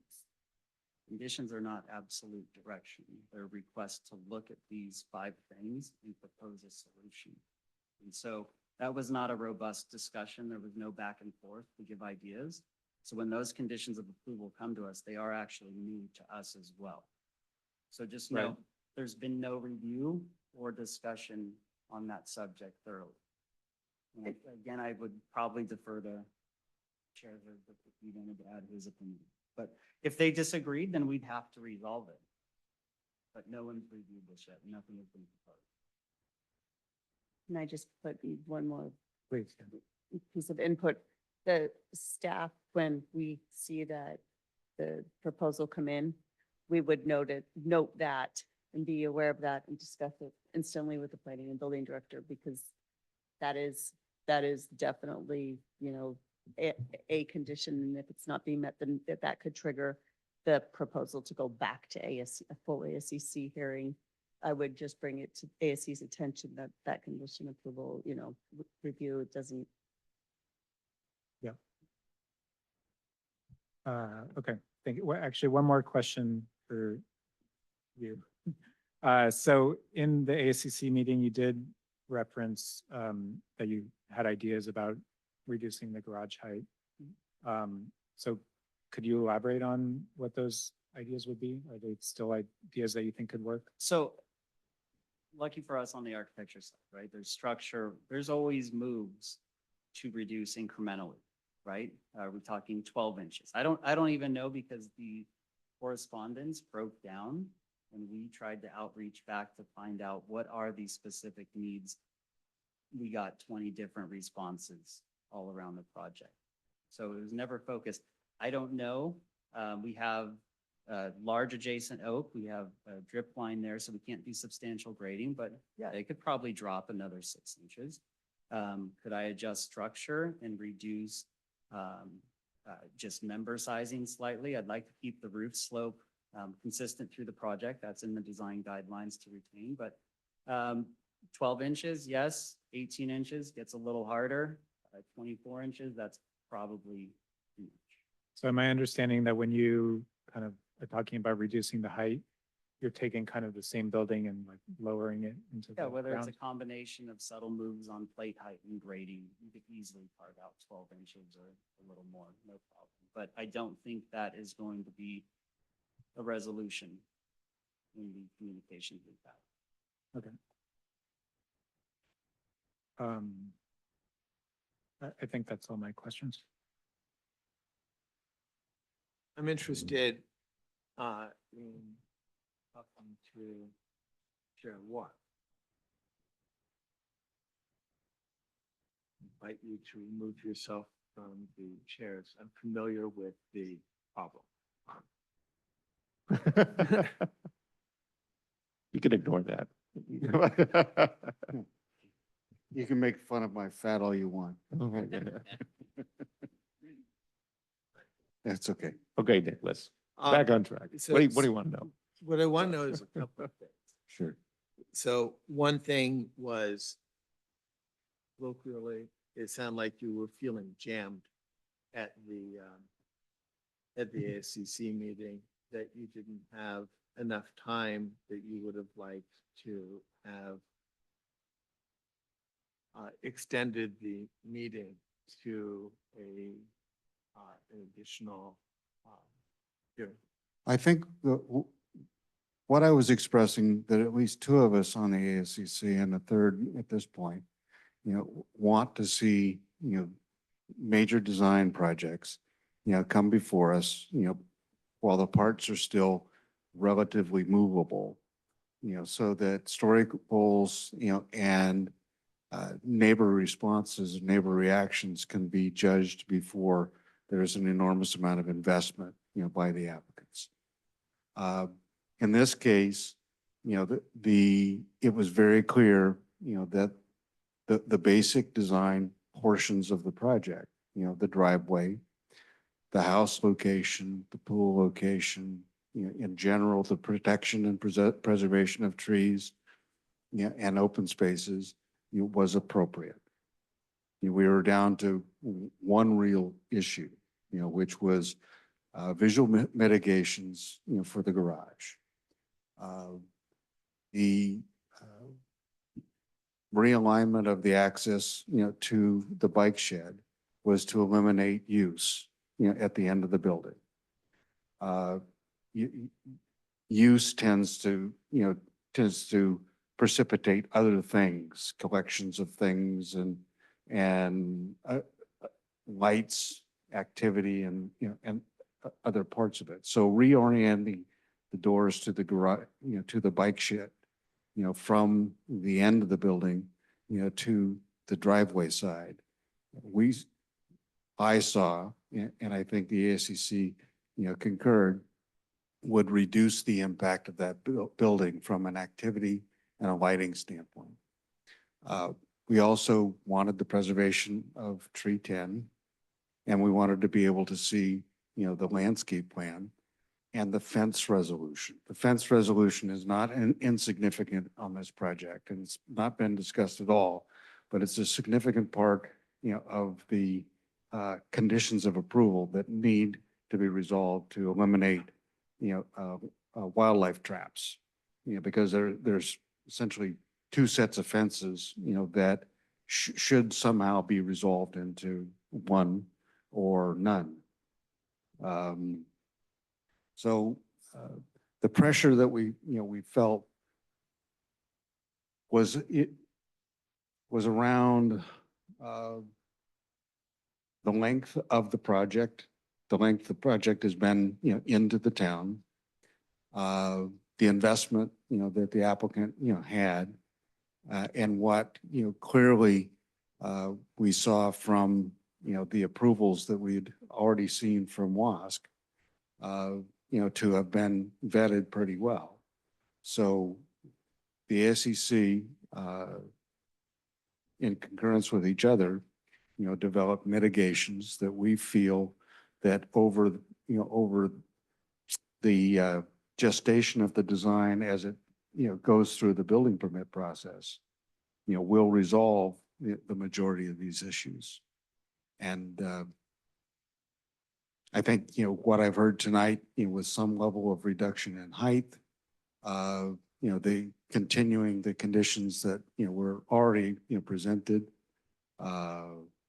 resolution of, the fencing conflicts and a re-review, of the final, landscape and fencing plan, to me is one that will very effectively, respond to the issues of the garage.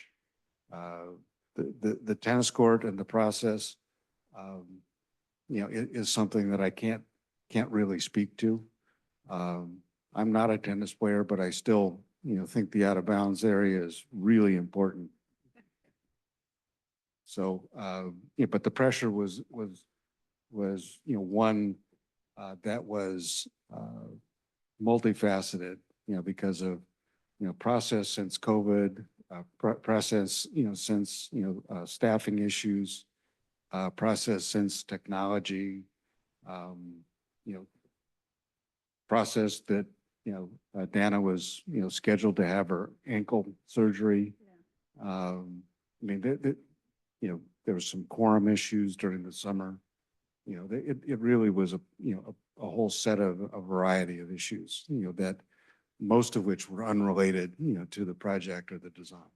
So it sounds like from a process standpoint, there's the pre-application meetings that we've heard about before, and then a host of kind of side issues kind of ganged up together. Yeah, I do believe that's true. I think that, as we move forward with the town process, we would hope that the ACC, sees projects, at a much more immature, level, and sees them multiple times, so that members of the community, the neighbors, the applicants and the design teams, can have more input, and have a much more productive, discussion before, really getting things rooted into engineering. Am I right that the issue of height and potentially lowering the height would be a new item to be considered? It was discussed by the ACC. We felt that the height difference between, you know, the base elevation of the garage and the base elevation, you know, of, you know, the neighboring house, you know, is really mitigatable, you know, through landscape. That the actual height of the building, you know, isn't as big a deal. You know, and it is a secondary view. So it was really about, that's why the reorientation of the doors to me was actually a more effective response, because it took the activities away and the lighting away and the windows and the doors away, you know, from the end of that building. During the appeal, are there additional items that the two members of the ASCC could benefit from evaluating?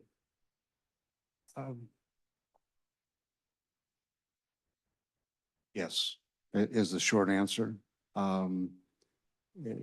It would present an opportunity, you know, if redirected to the ASCC, you know, to resolve those issues with the final set of conditions, you know, that actually work through the details, you know, between the two sides. I'm sorry, I'm not following. Okay, so if the, you know, planning commission's decision was to remand it back to the ACC to, you know, to work out the issues, you know, I think with the new information, you know, coming out of this meeting, and the additional study that, you know, could be, you know, a part of, you know, the design team, you know, and the neighbors' negotiations, we could end up, you know, utilizing that as an opportunity. You know, the reality is that, you know, if this had been my preference, you know, to continue the meeting, you know, to have, you know, the applicants work through these details in advance of, you know, the ASCC approval instead of the conditional approval, you know, there would have been much more comfort, you know, in, you know, getting those things resolved. And then those conditions would have not have been a part of the approval. Does that make sense? Or am I just talking in circles? No, it makes good sense. Me. Where are we on questions? Maybe I had a question, but not for Carter. maybe I want to follow up with. You have one for Carter? Go for it. Carter. Good. I mean, on the last part there, has something changed? You, No, okay. I don't think anything's changed. I think that the issues, you know, between the properties are, you know, have remained. You know, they were just unresolved. My first response when I heard that the appeal, you know, was happening was, how can you appeal something if the applicant hasn't resolved the conditions? And that's, it was new to me, you know, that we couldn't resolve, you know, we couldn't insist on resolving the conditions before the appeal, but the appeal's got 15 days and, you know, there's, you know, essentially a process problem, you know, unless, you know, the ASCC works to resolve those issues and not count on conditions. You know, so for at least my tenure as chair, we're going to resolve the issues more directly before issuing an approval. But at the time the ACC chose to pass it with the conditions. And that's been a pretty regular process, you know, for more than 30 years, you know, because in most cases, you know, applicants and neighbors understand that these conditions of approval are mutual. Okay. I just wanted to make sure I understood on related to the garage height. What you said a moment ago. Did you say that you think it should be reduced? I did not, Okay. because I don't believe that, you know, that the height of it, you know, is really, you know, the majority of the issue, you know, from a design review standpoint.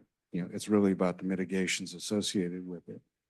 You know, And those at least some of those mitigations are covered in the conditions in terms of screening, or are you thinking of Yes, something else? it's screening, tree, additional tree protection and the reorientation of the door and elimination of lighting on that side and elimination of activities at the end of the garage.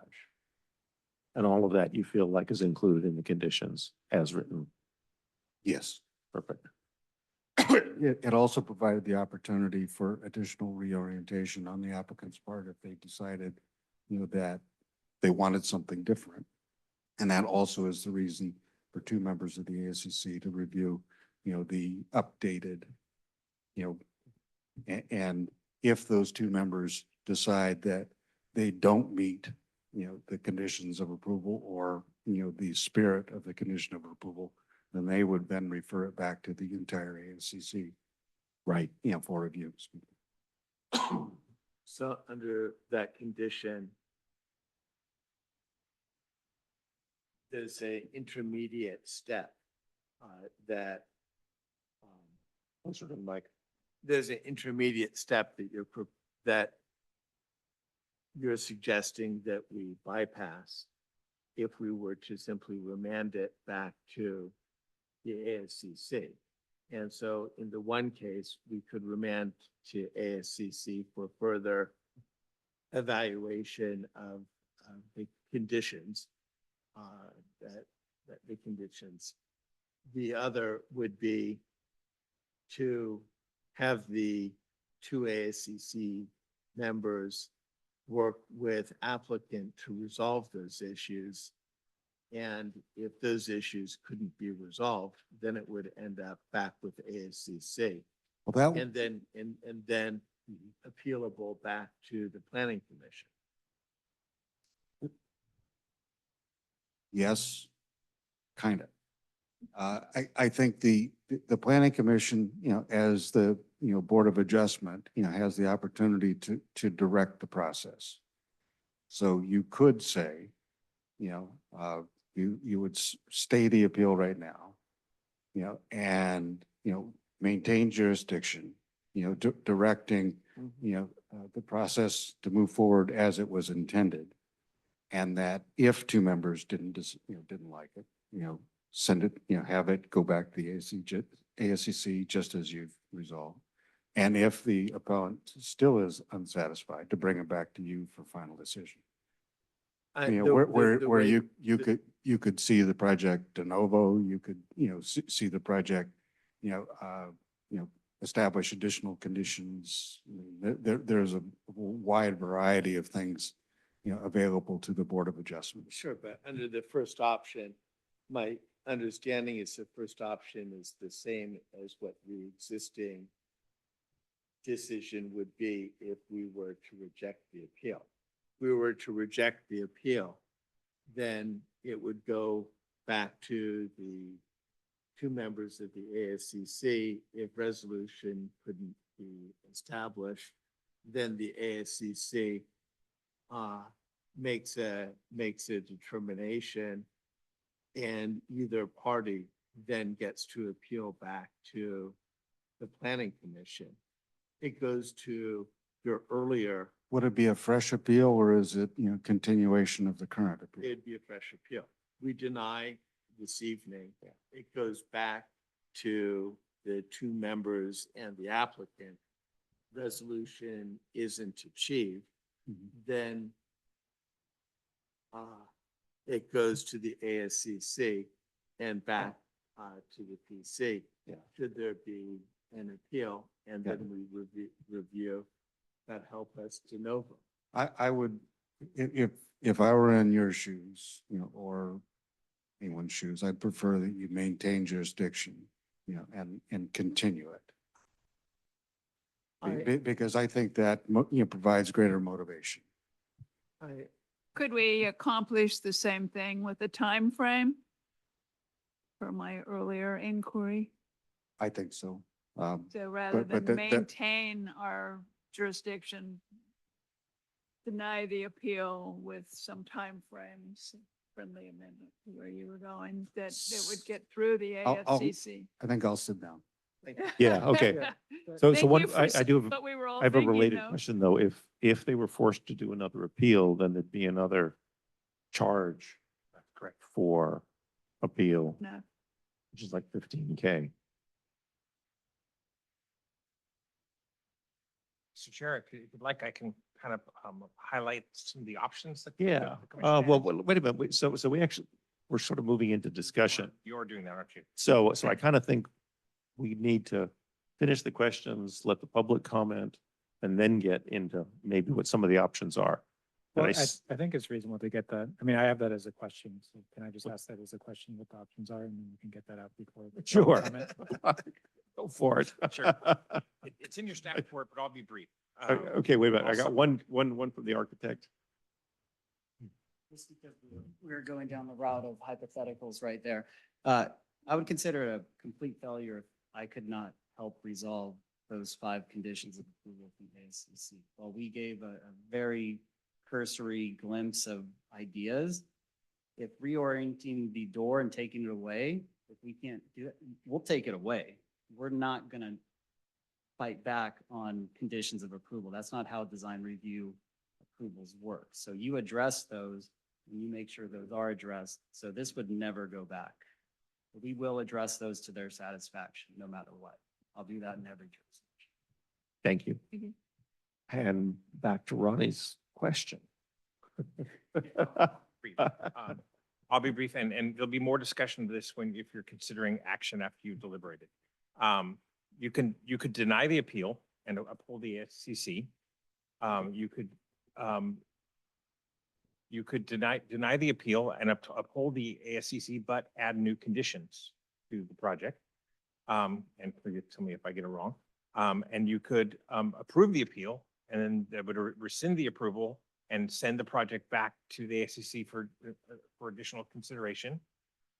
Or you could continue the project to a future hearing with instructions to the applicant and applicants to modify the project based on feedback and suggestions discussed at the current hearing. So you have those options. You don't have the ability to stay, but if you consider continuation, it's sort of a stay. Did that answer your question? Yes, Yeah, that was in there. Linda. Yeah, I have a kind of unrelated question, but I think her name is Laura, said that she and the other neighbor did not receive notice at a time that 40 notifications were sent out. Can we confirm that, please? I mean, I assume that there's some error there. That would be during the WASC process, and that is not a process that is required by the town or anything. The okay. 40 notices, so that's that process. The town's requirement is only for public hearing, that the 300-foot radius, but also there's the additional encouraged So it's the outreach. Westridge. West mailing, Ridge, not ours. yes. Thank you. Yeah. Thank you.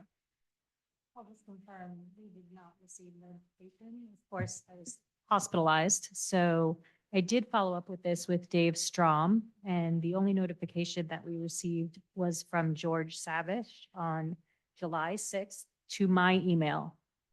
And 16 days later, WASC submitted their approval.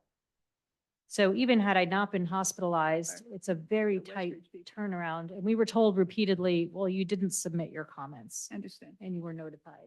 Gotcha. That was our Understand. concern. I'm trying to figure out what's in our jurisdiction as a town as opposed to Westridge. So I understand, I'm sympathetic, but I don't think we have jurisdiction over it.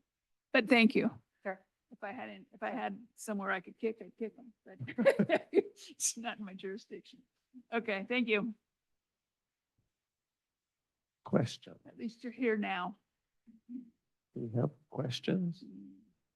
Any questions? All right, I think we've got questions just about covered. Yeah, I'm going to suggest a 5-minute break and then we come back to public comment.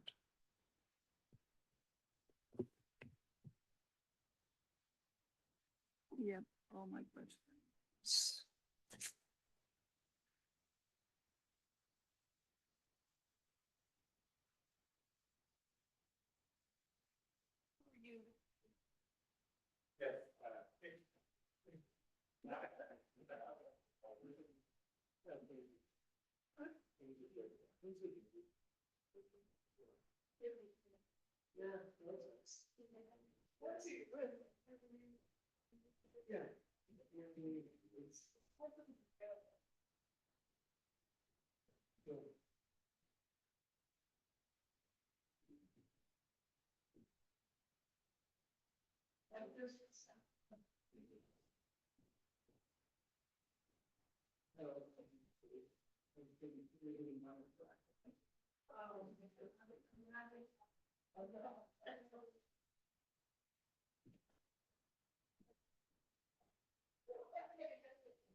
And if we could reopen things back up, and we are set for public comment on the appeal.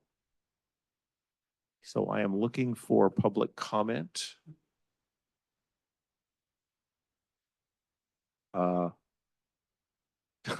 Okay, yes, come on up.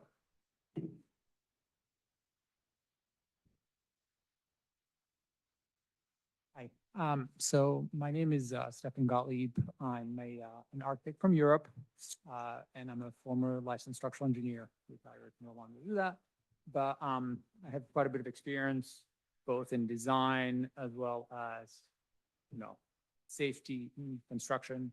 So when we're talking about the garage structure, of course, it's very subjective. Design is very subjective. One person likes tall buildings, one person doesn't.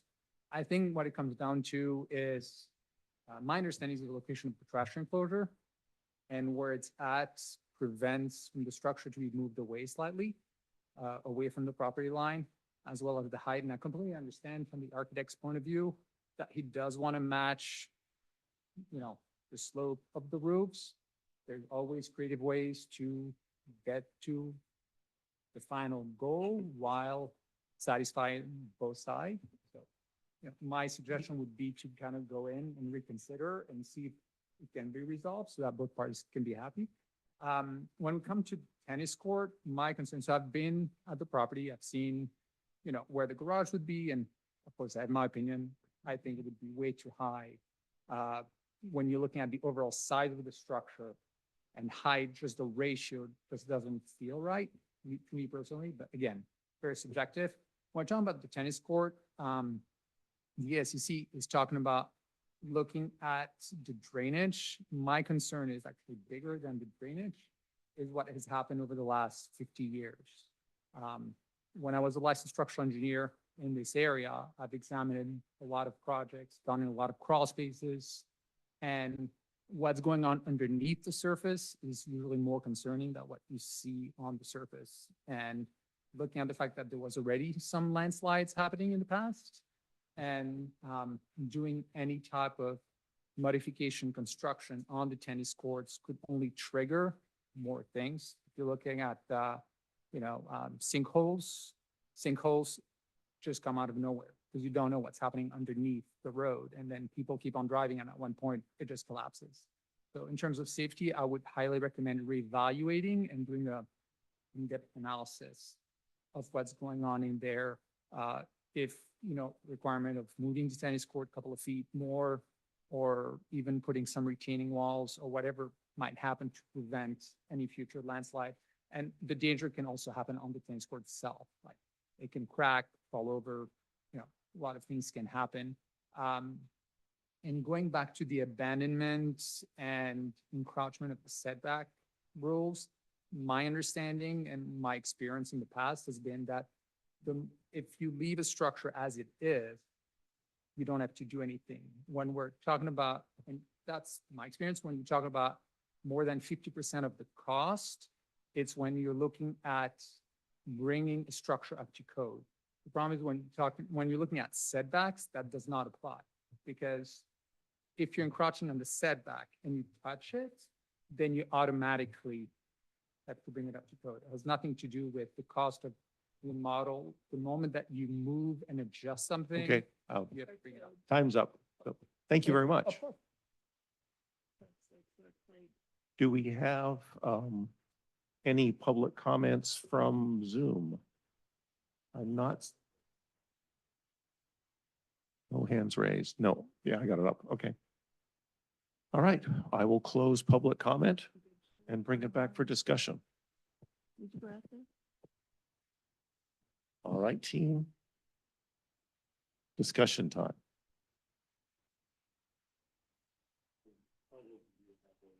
Oh, was it Carter? I thought he was kidding. I thought he was. Yeah. I wouldn't have just left them out deliberately. I'll start some discussion here. Some of which is subjective, to use your word, and some of which may be more based on facts. I gather from what Carter said and what I've heard from both the applicant and the appellants that some more time would be useful for everybody. I can't do an imitation of Dana Breen, who's lived here forever, but we all lived in Portola Valley because we love this community and we love the interaction. And there's nothing I hate more about this job than when I have to sit up here and have neighbors on two sides of a property line.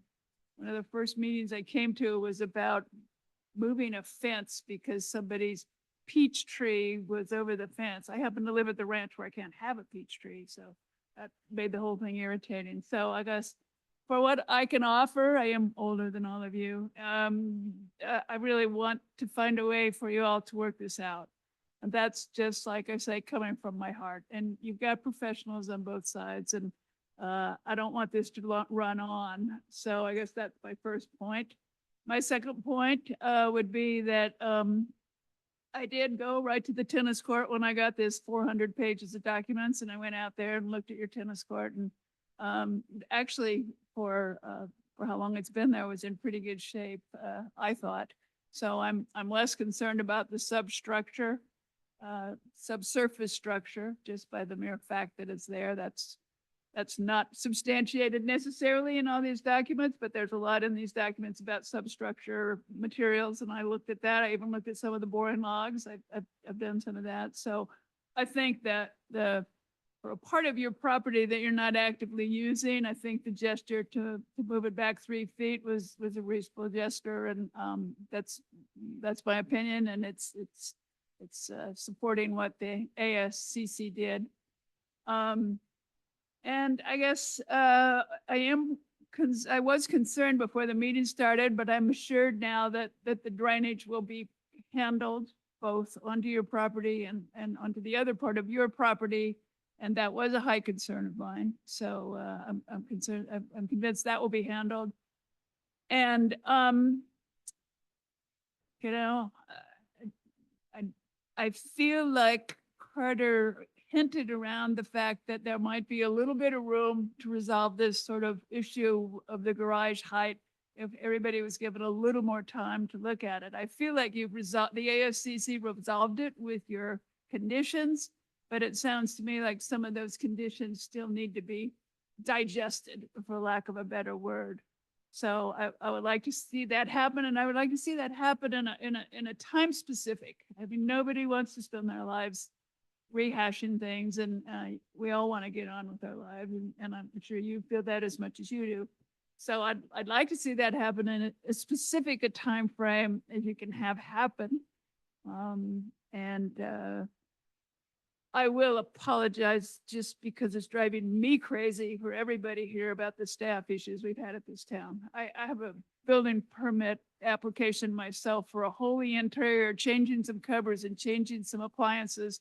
And in 8 weeks, I don't even have a recognition that I've submitted it. So it's minor compared to what you're doing, but it's just horrible that our town is operating this way. So I'm embarrassed by it. And all I can do is say I'm doing everything I can to solve it. So that's where I come back. Others? Thoughts?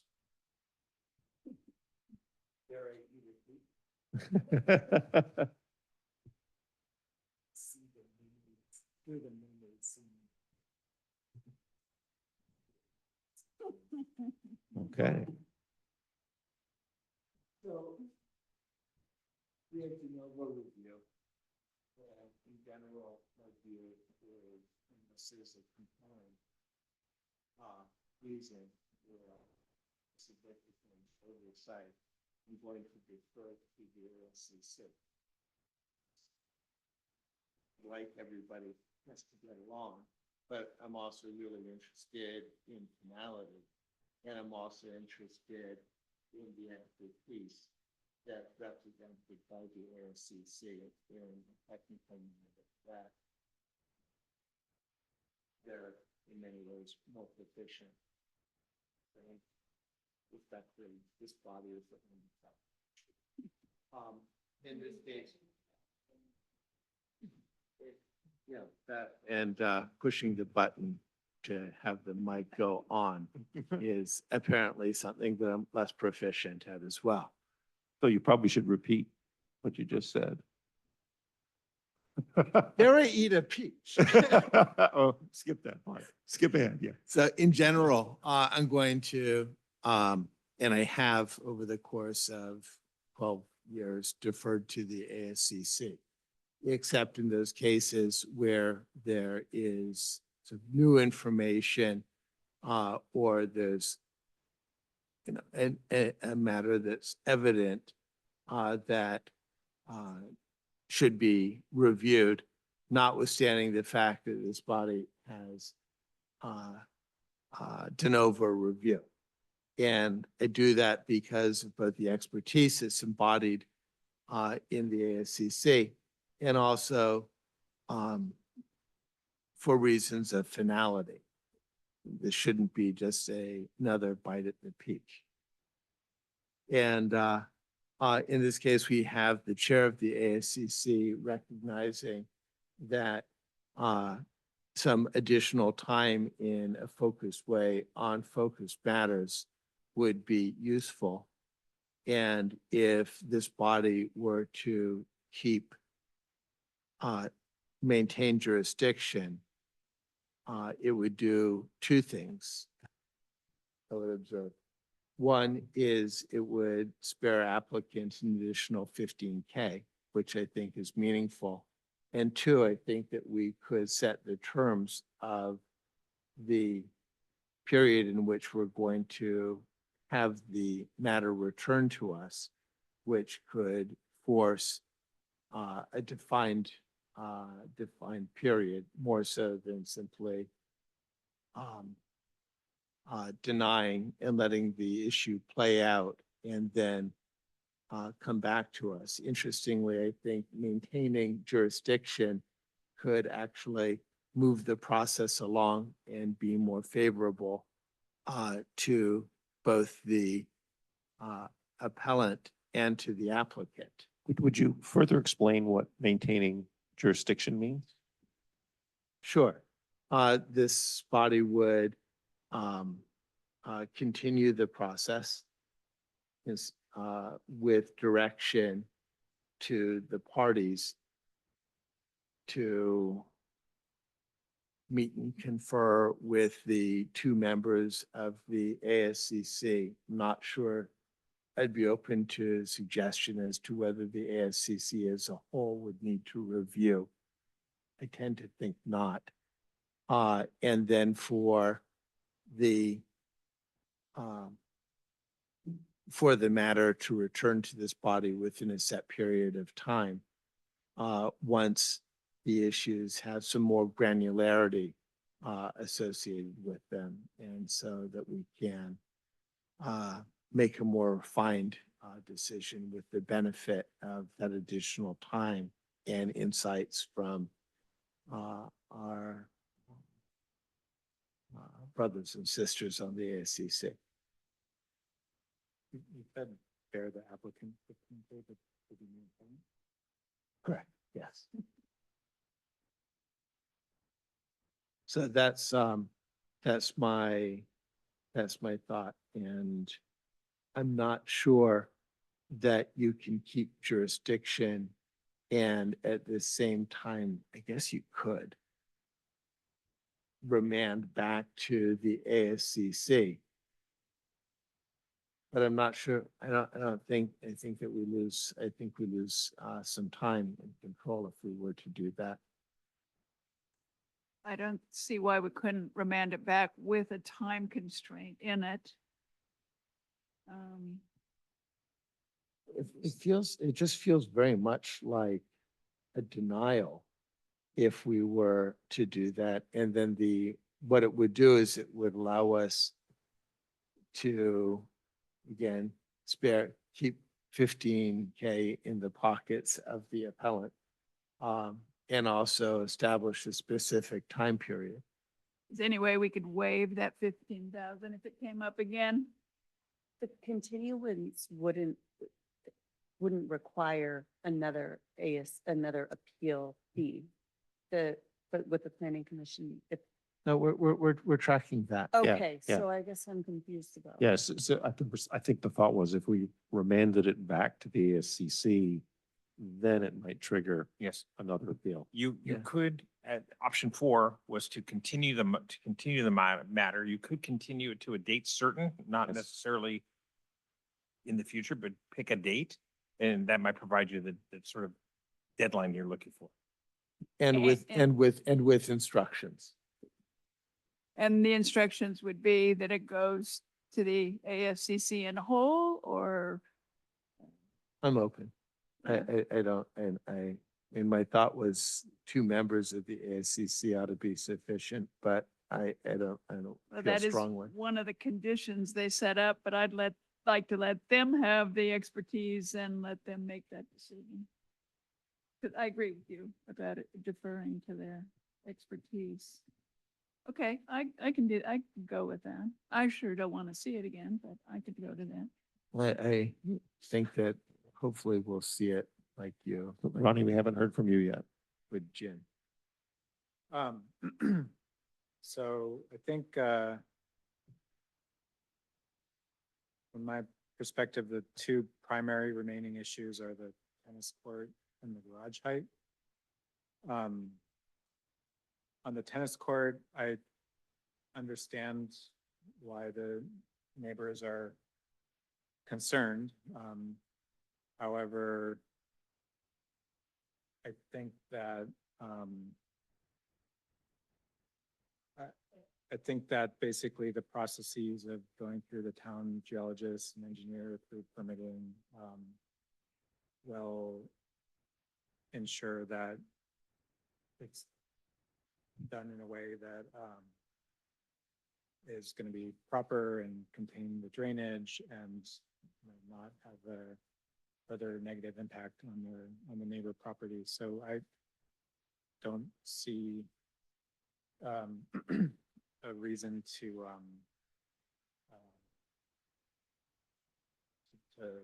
approve the appeal based on that. I think that the ASCC's decision on that is fine. On the garage height, I also went out to the property. The garage is tall. So I also understand the concerns there, but I guess, yeah, I think that issue also doesn't rise to the level of kind of violating the design guidelines, especially, based on the review of the ASCC.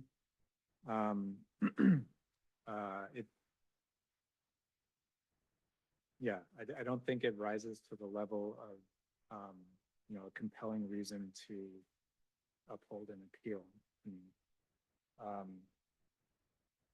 So I think my bias at this point is a straight denial of the appeal and upholding the ASCC decision. On the garage height, I mean, I would consider like adding a condition to reduce the height, but not really sure what we would reduce it to, and also not sure like if we take off a couple feet or something like that, that is really going to materially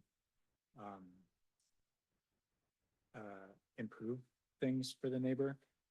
I do think that screening with the landscaping will help to resolve that, which is already there in the conditions of approval. This thing about continuing it and with direction, it's unclear to me what that direction is. I'm pretty uncomfortable with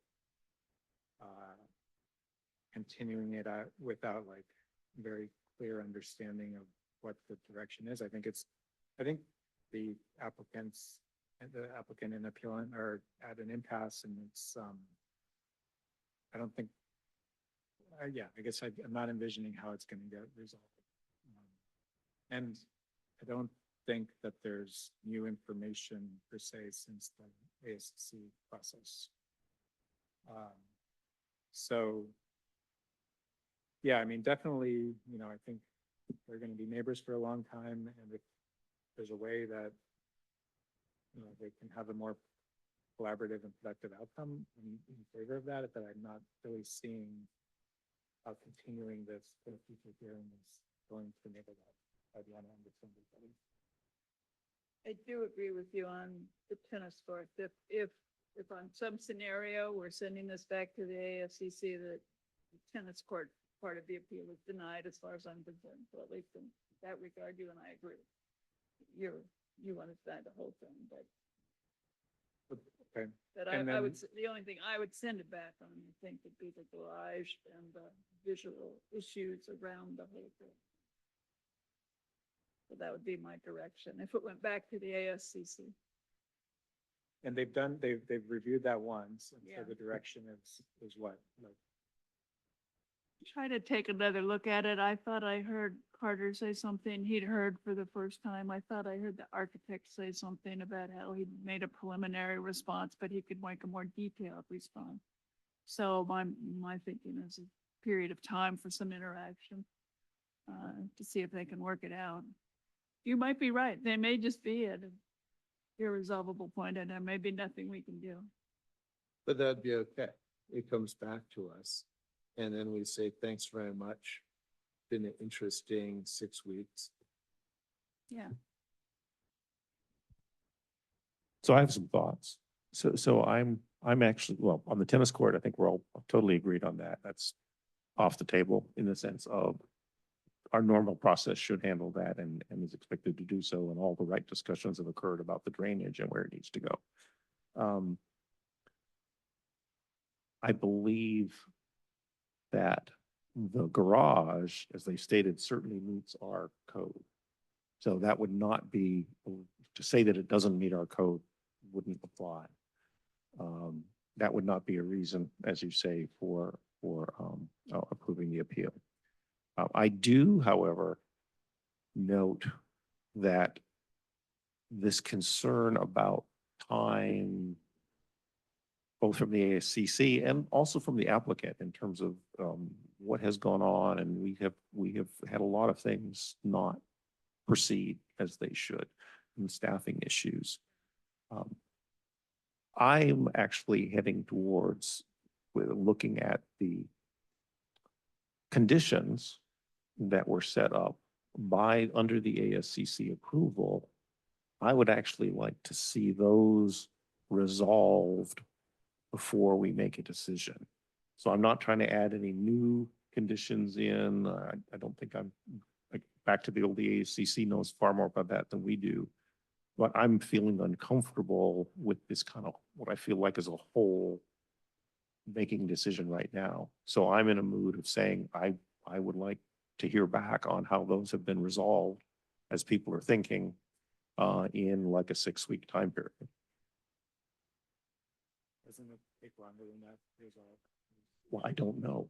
That was a question I was going to ask as we got down here, but that's, You're looking at the wrong end of the table. yeah, I am looking at the wrong end of the table. Sorry. What do you think? If we say 6 weeks, I'm going to ask ASCC and the. Well, Mr. Chair, if you were to remand it back to the. I'm not talking about remanding, I'm talking about continuing. So if you were to continue your meeting, that would, and instruct them to work with the subcommittee, that should be a fairly brief, and allow a robust discussion, without having to agendize meetings and so on and so forth. So, it's impossible to say whether the 6 weeks would do the trick, but it's certainly possible for you to, suggest to continue this matter for that time period with instructions to work with the SCC subcommittee, address those outstanding issues. And then it comes back to your, stating to your consideration in 6 weeks, or they resolve it 100% and they withdraw the appeal. That's the other win. True. And it should be the subcommittee But I'm an optimist. versus the whole ASCC, because we don't want to have to agendize the meetings, and that would have to wait and be scheduled. And John, I would just say as sort of a friendly amendment, if I understand your thought process, it may be in the course of figuring out those conditions, they may come up with other conditions. So I just want to, that's fine with you, right? It's the bigger issue. Okay. I don't understand. You're leaving it totally open and to come up with new conditions of approval. When you said, No, the say, conditions say that are again, already Linda. The conditions that they address, the concerns that they're addressing, if they have an alternative solution that they come up with, I'm perfectly okay with that.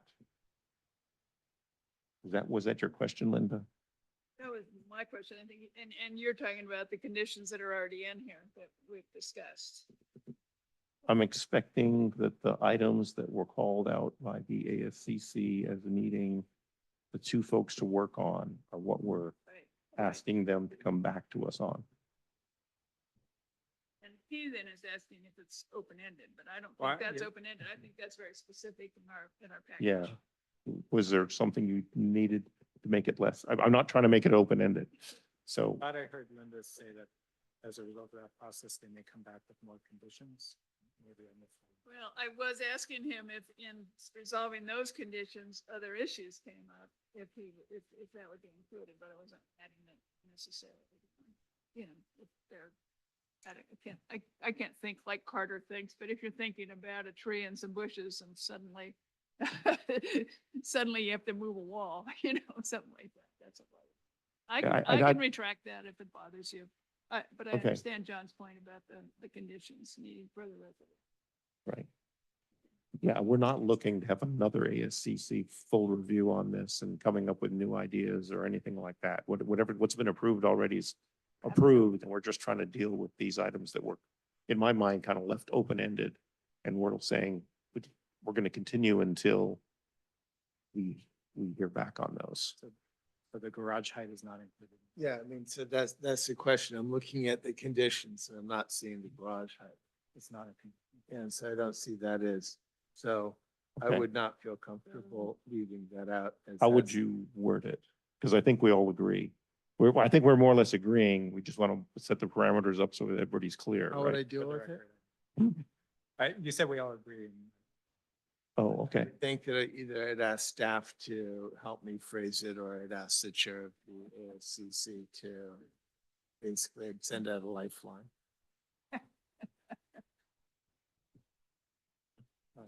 I do agree that I.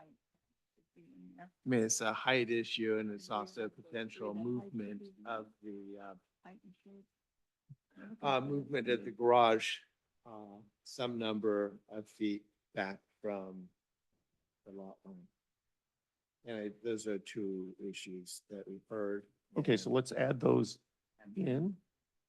Can we add, I would add them to the list of ASCC matters for consideration by the subcommittee? by the two members. Yeah, So, of the so it would be fine with as that. is, but we would fine with that. also Yes, add the potential movement and height correct. discussion as For the part garage. of mitigating the garage concerns. Can we point exactly what conditions of Yeah, I was just approval trying you to, are suggesting? pull them up. Okay. They It's, are they're listed PDF in the page. approval letter. It's like page 25. I've got it. Hold on a second. You know, if we're vague, then that'll be Because something else to the, talk the about. conditions of approval start on 25. They have a section A for planning department. They have a section B for fire department. Then, I mean, there's like, then D engineering, there's probably 200 things here. No, there's fewer. Yeah, I was looking at, Not that many, at maybe the 100. response letter from the architect, which had 5 things. Yeah. The condition, the approval letter dated July 19th, 2024, starting on page 25 of this report. The added planning conditions or the added ASCC conditions are 1A through G. That is what was added. Okay. Is that, so are you Yes. only referring to? those? Yes. And those are to go Yes. back to the subcommittee for confirmation. For- Is that what the condition? These conditions are to go back to two ASCC members to be reviewed. And With- John, did you see the applicant's enumeration of these and their response of what they did? Which is, Have I read it? Yes, but I'm actually just going back to the process of having, given that the ASCC was going to look at the items. I'm not trying to make that decision for them. Right. I'm gonna let the ASCC work their way through that.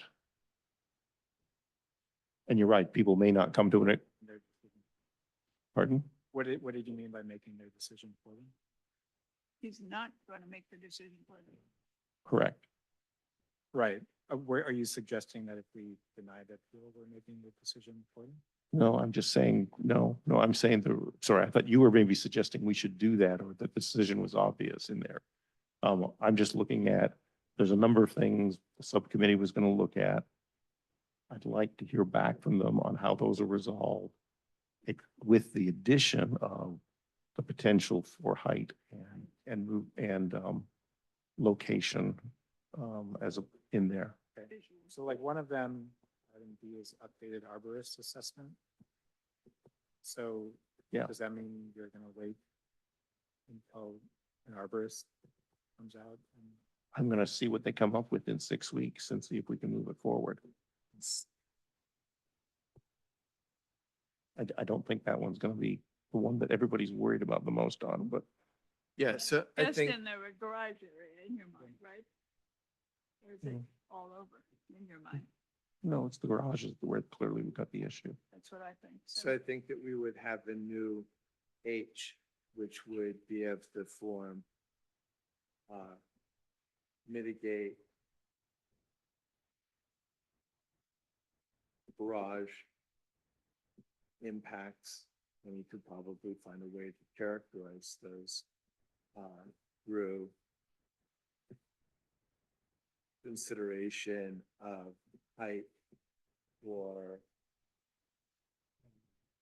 Height, location, Location. Orientation. orientation, include all of those things we've talked about. and that would just be an H, and we'd want to see that coming back to us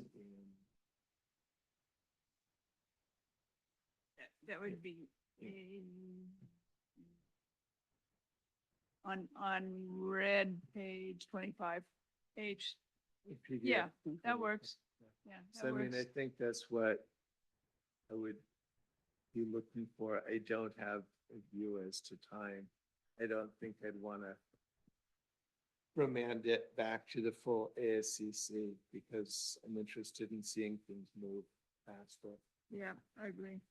And honestly, I don't think, I think So what are our thoughts? five of five is better, 2 of 5 is pretty good. Yeah. And we don't have to, otherwise they have to start having their meetings scheduled and all that. We don't want that. Carter, what do you think is a reasonable time frame?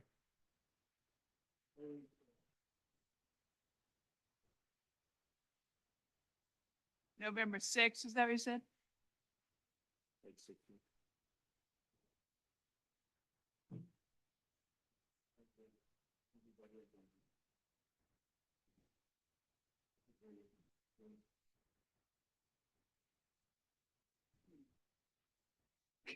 Sorry. If all the issues are resolved, from, the appellant standpoint, then he could, withdraw the appeal, and then there'd be a report that night that said the appeal was withdrawn. If not, then it'd be back in your, back where it is right now, and you can make a decision, up or down, and all you've lost is, effectively the same time that, would have been needed to try to resolve it anyway. So I don't think there's a downside. Thank you. Any other thoughts? So do we need a motion for this? You do need a motion. Okay. I can help you formulate it if you'd like. That'd be lovely. Go for it. So you're looking to continue this item to your November 6th meeting, a date certain, with the proviso that they return to the subcommittee or the 2 members of the ASCC to resolve all the issues that were indicated, or to address or consider all the issues that were indicated in the approval memo, in addition to consider mitigating the garage impacts through consolidation in height and orientation And location. and location. And That it's would- only the planning department related issues, not all the issues in the letter. But. Well, to consider, not necessarily resolve, they'll come back to you and report. Understand, but not the fire department, not you. No, no. Okay, Yeah. Understand, okay, that Yeah, sounds see good. items A through G. Yeah, Items A through with G. the addition of H. Yeah.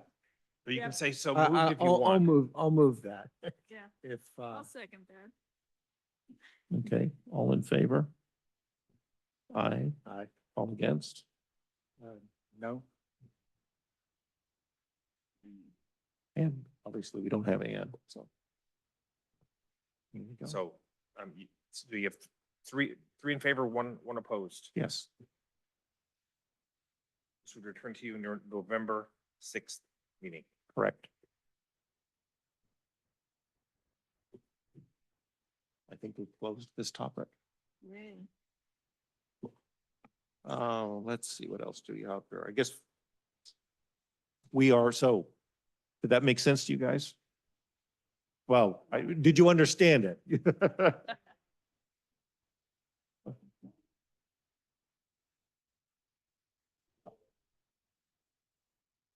Yep, At the podium, please. Is it possible to have a motion for the story poles to be able to be removed before we get to this stormy season? They've been up for 6 months and it costs monthly. I don't know if you need to see these. Question. is that up to us? Little side one that's more admin related. Is the question, is that up to us as a planning commission? Yep. I've had that in meetings. You can approve that. My recommendation is, given that you're still considering this item, you would leave the story poles up. At least for this part, but what about the rest of the property? There's story poles on the house and everything else. You leave them all out. You're still considering the item, so I would say you Okay. should leave them up and hopefully we won't have any big storms between now and November 6th. We can get it back on our agenda sooner if you can. Let's note the costs are so to the applicant. Yep, I got it. understood. Got it. Okay. We're closed on that item. Let's go to, do we have any commission reports? I see. I have some things in mind, but I think I'll put them off to another meeting, getting late. Okay. Yeah, you got Wednesday. So, Yeah, Do- I guess I've got this might as well be here. And with respect to staff, we've got to get the IT stuff under control. And I recognize that probably not within your job description, but this is challenging for everybody, including yourselves, I'm sure. If we can be helpful in that regard. Understood.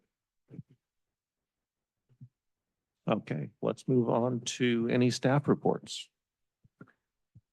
Yes, Mr. Chair, members of the commission, wanted to give a quick report on the housing element process. I've been in contact with the state. They say they're very close, that they need one or two items to talk to their supervisor about, but that we should receive response to very soon. In fact, I was told end of last week, and if I haven't gotten anything, but very soon we should receive a response from the state as to whether or not the programs that were completed, the zoning ordinance update and other programs are adequate to get us recertified in our housing element. So that's where we are, that we've worked with them and provided them all the information they've asked for. So we're hopeful that we'll get that behind us quickly.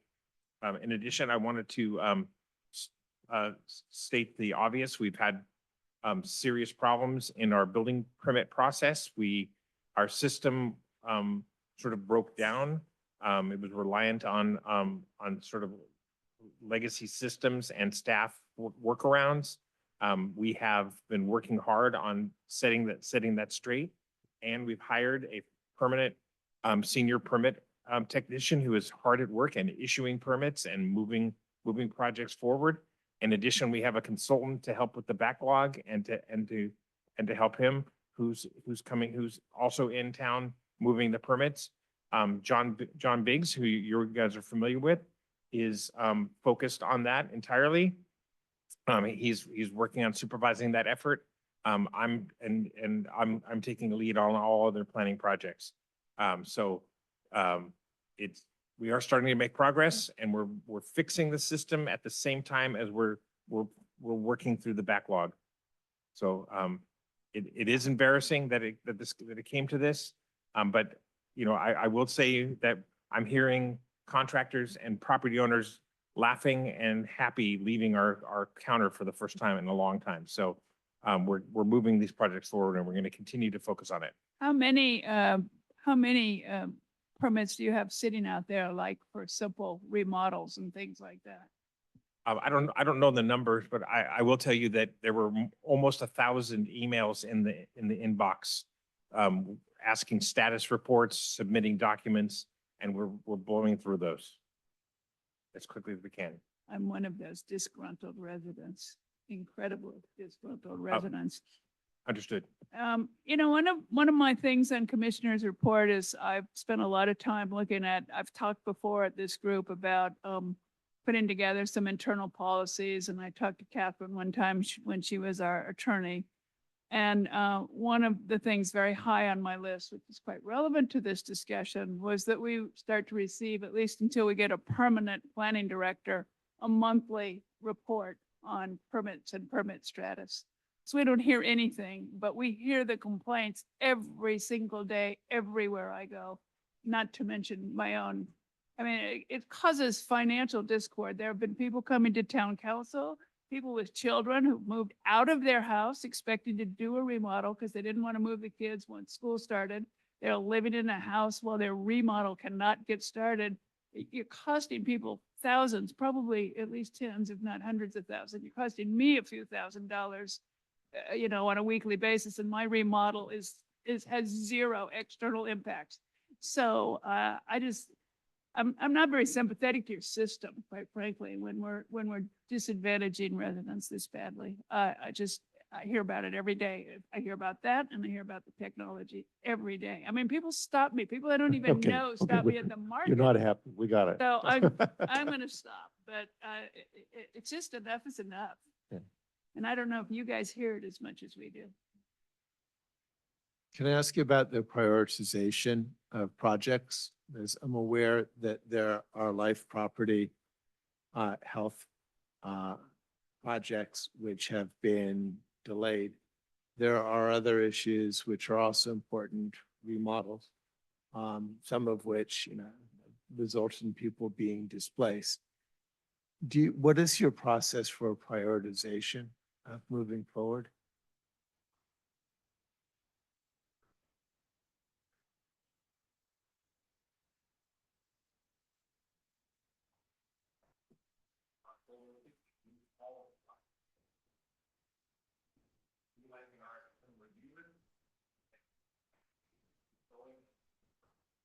So life, safety, property issues are being prioritized.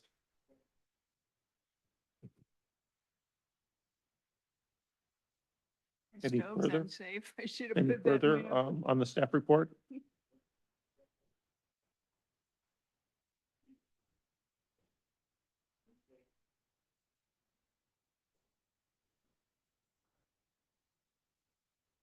Oh, as part of your staff update on Wednesday.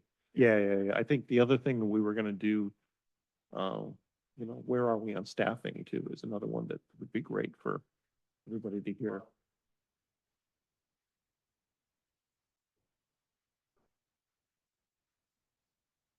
Anyway, let's cover it on Wednesday.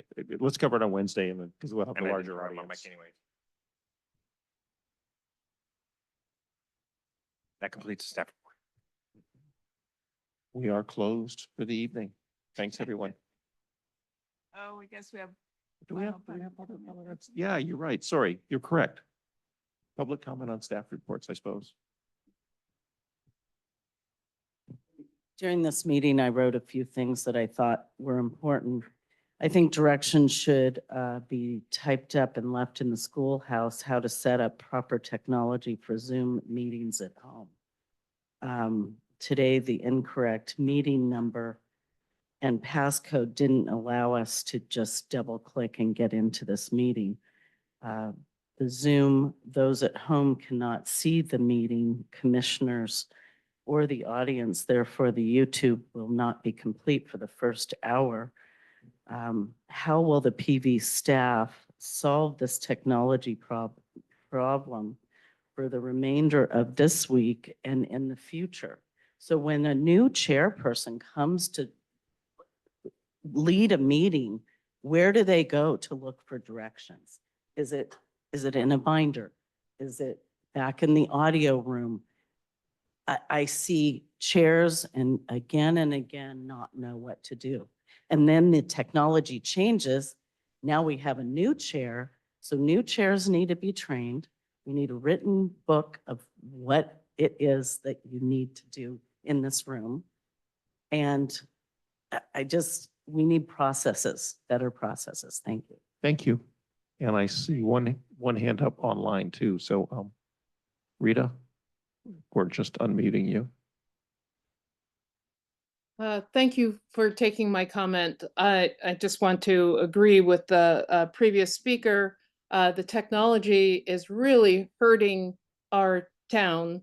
I know this group technically hasn't really met since May. And when it did try to meet recently, there were technology problems and you gave up. But we have so many things that are pending. And I'm very much concerned about the meetings that we have on the wedge. Everybody answered the DEIR, I believe it was May 2022. And here we are starting some meetings about it. But with this group and this technology, it's not going to allow the residents to have a fair chance to participate and to plan for their families on, kids going to bed or being able to watch what's going on. So I really hope that, I didn't hear much of that in any of the staff reports, except for that we're trying to pull it together and trying to hire staff and trying to do things. But this should be a priority, and please extend any deadline having to do with us having to answer the wedge, even though there has not been a set date for responses and whatnot because of this technology. I mean, there has to be something that we can do so that the residents are informed. Thank you very much. And please update the minutes. Yeah. Thank you. And no more. Yes, let's do a motion to adjourn. I will second I that motion. Now, seconded my right motion now. to adjourn. All right. I move we adjourn. Okay. All in favor? Aye. Aye.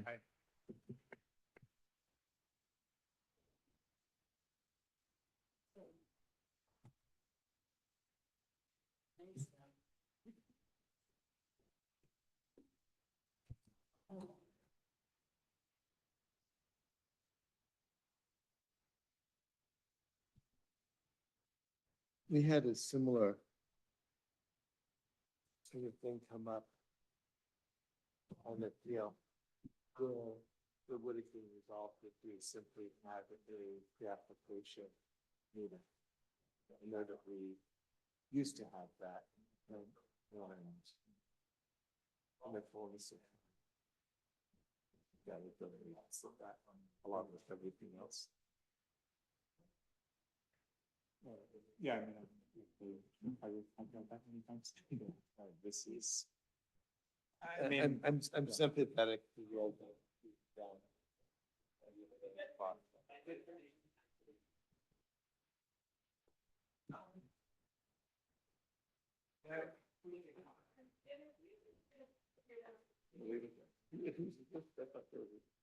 Ronnie?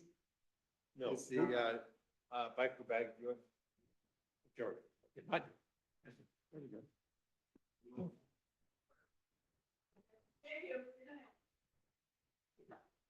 Thanks, guys.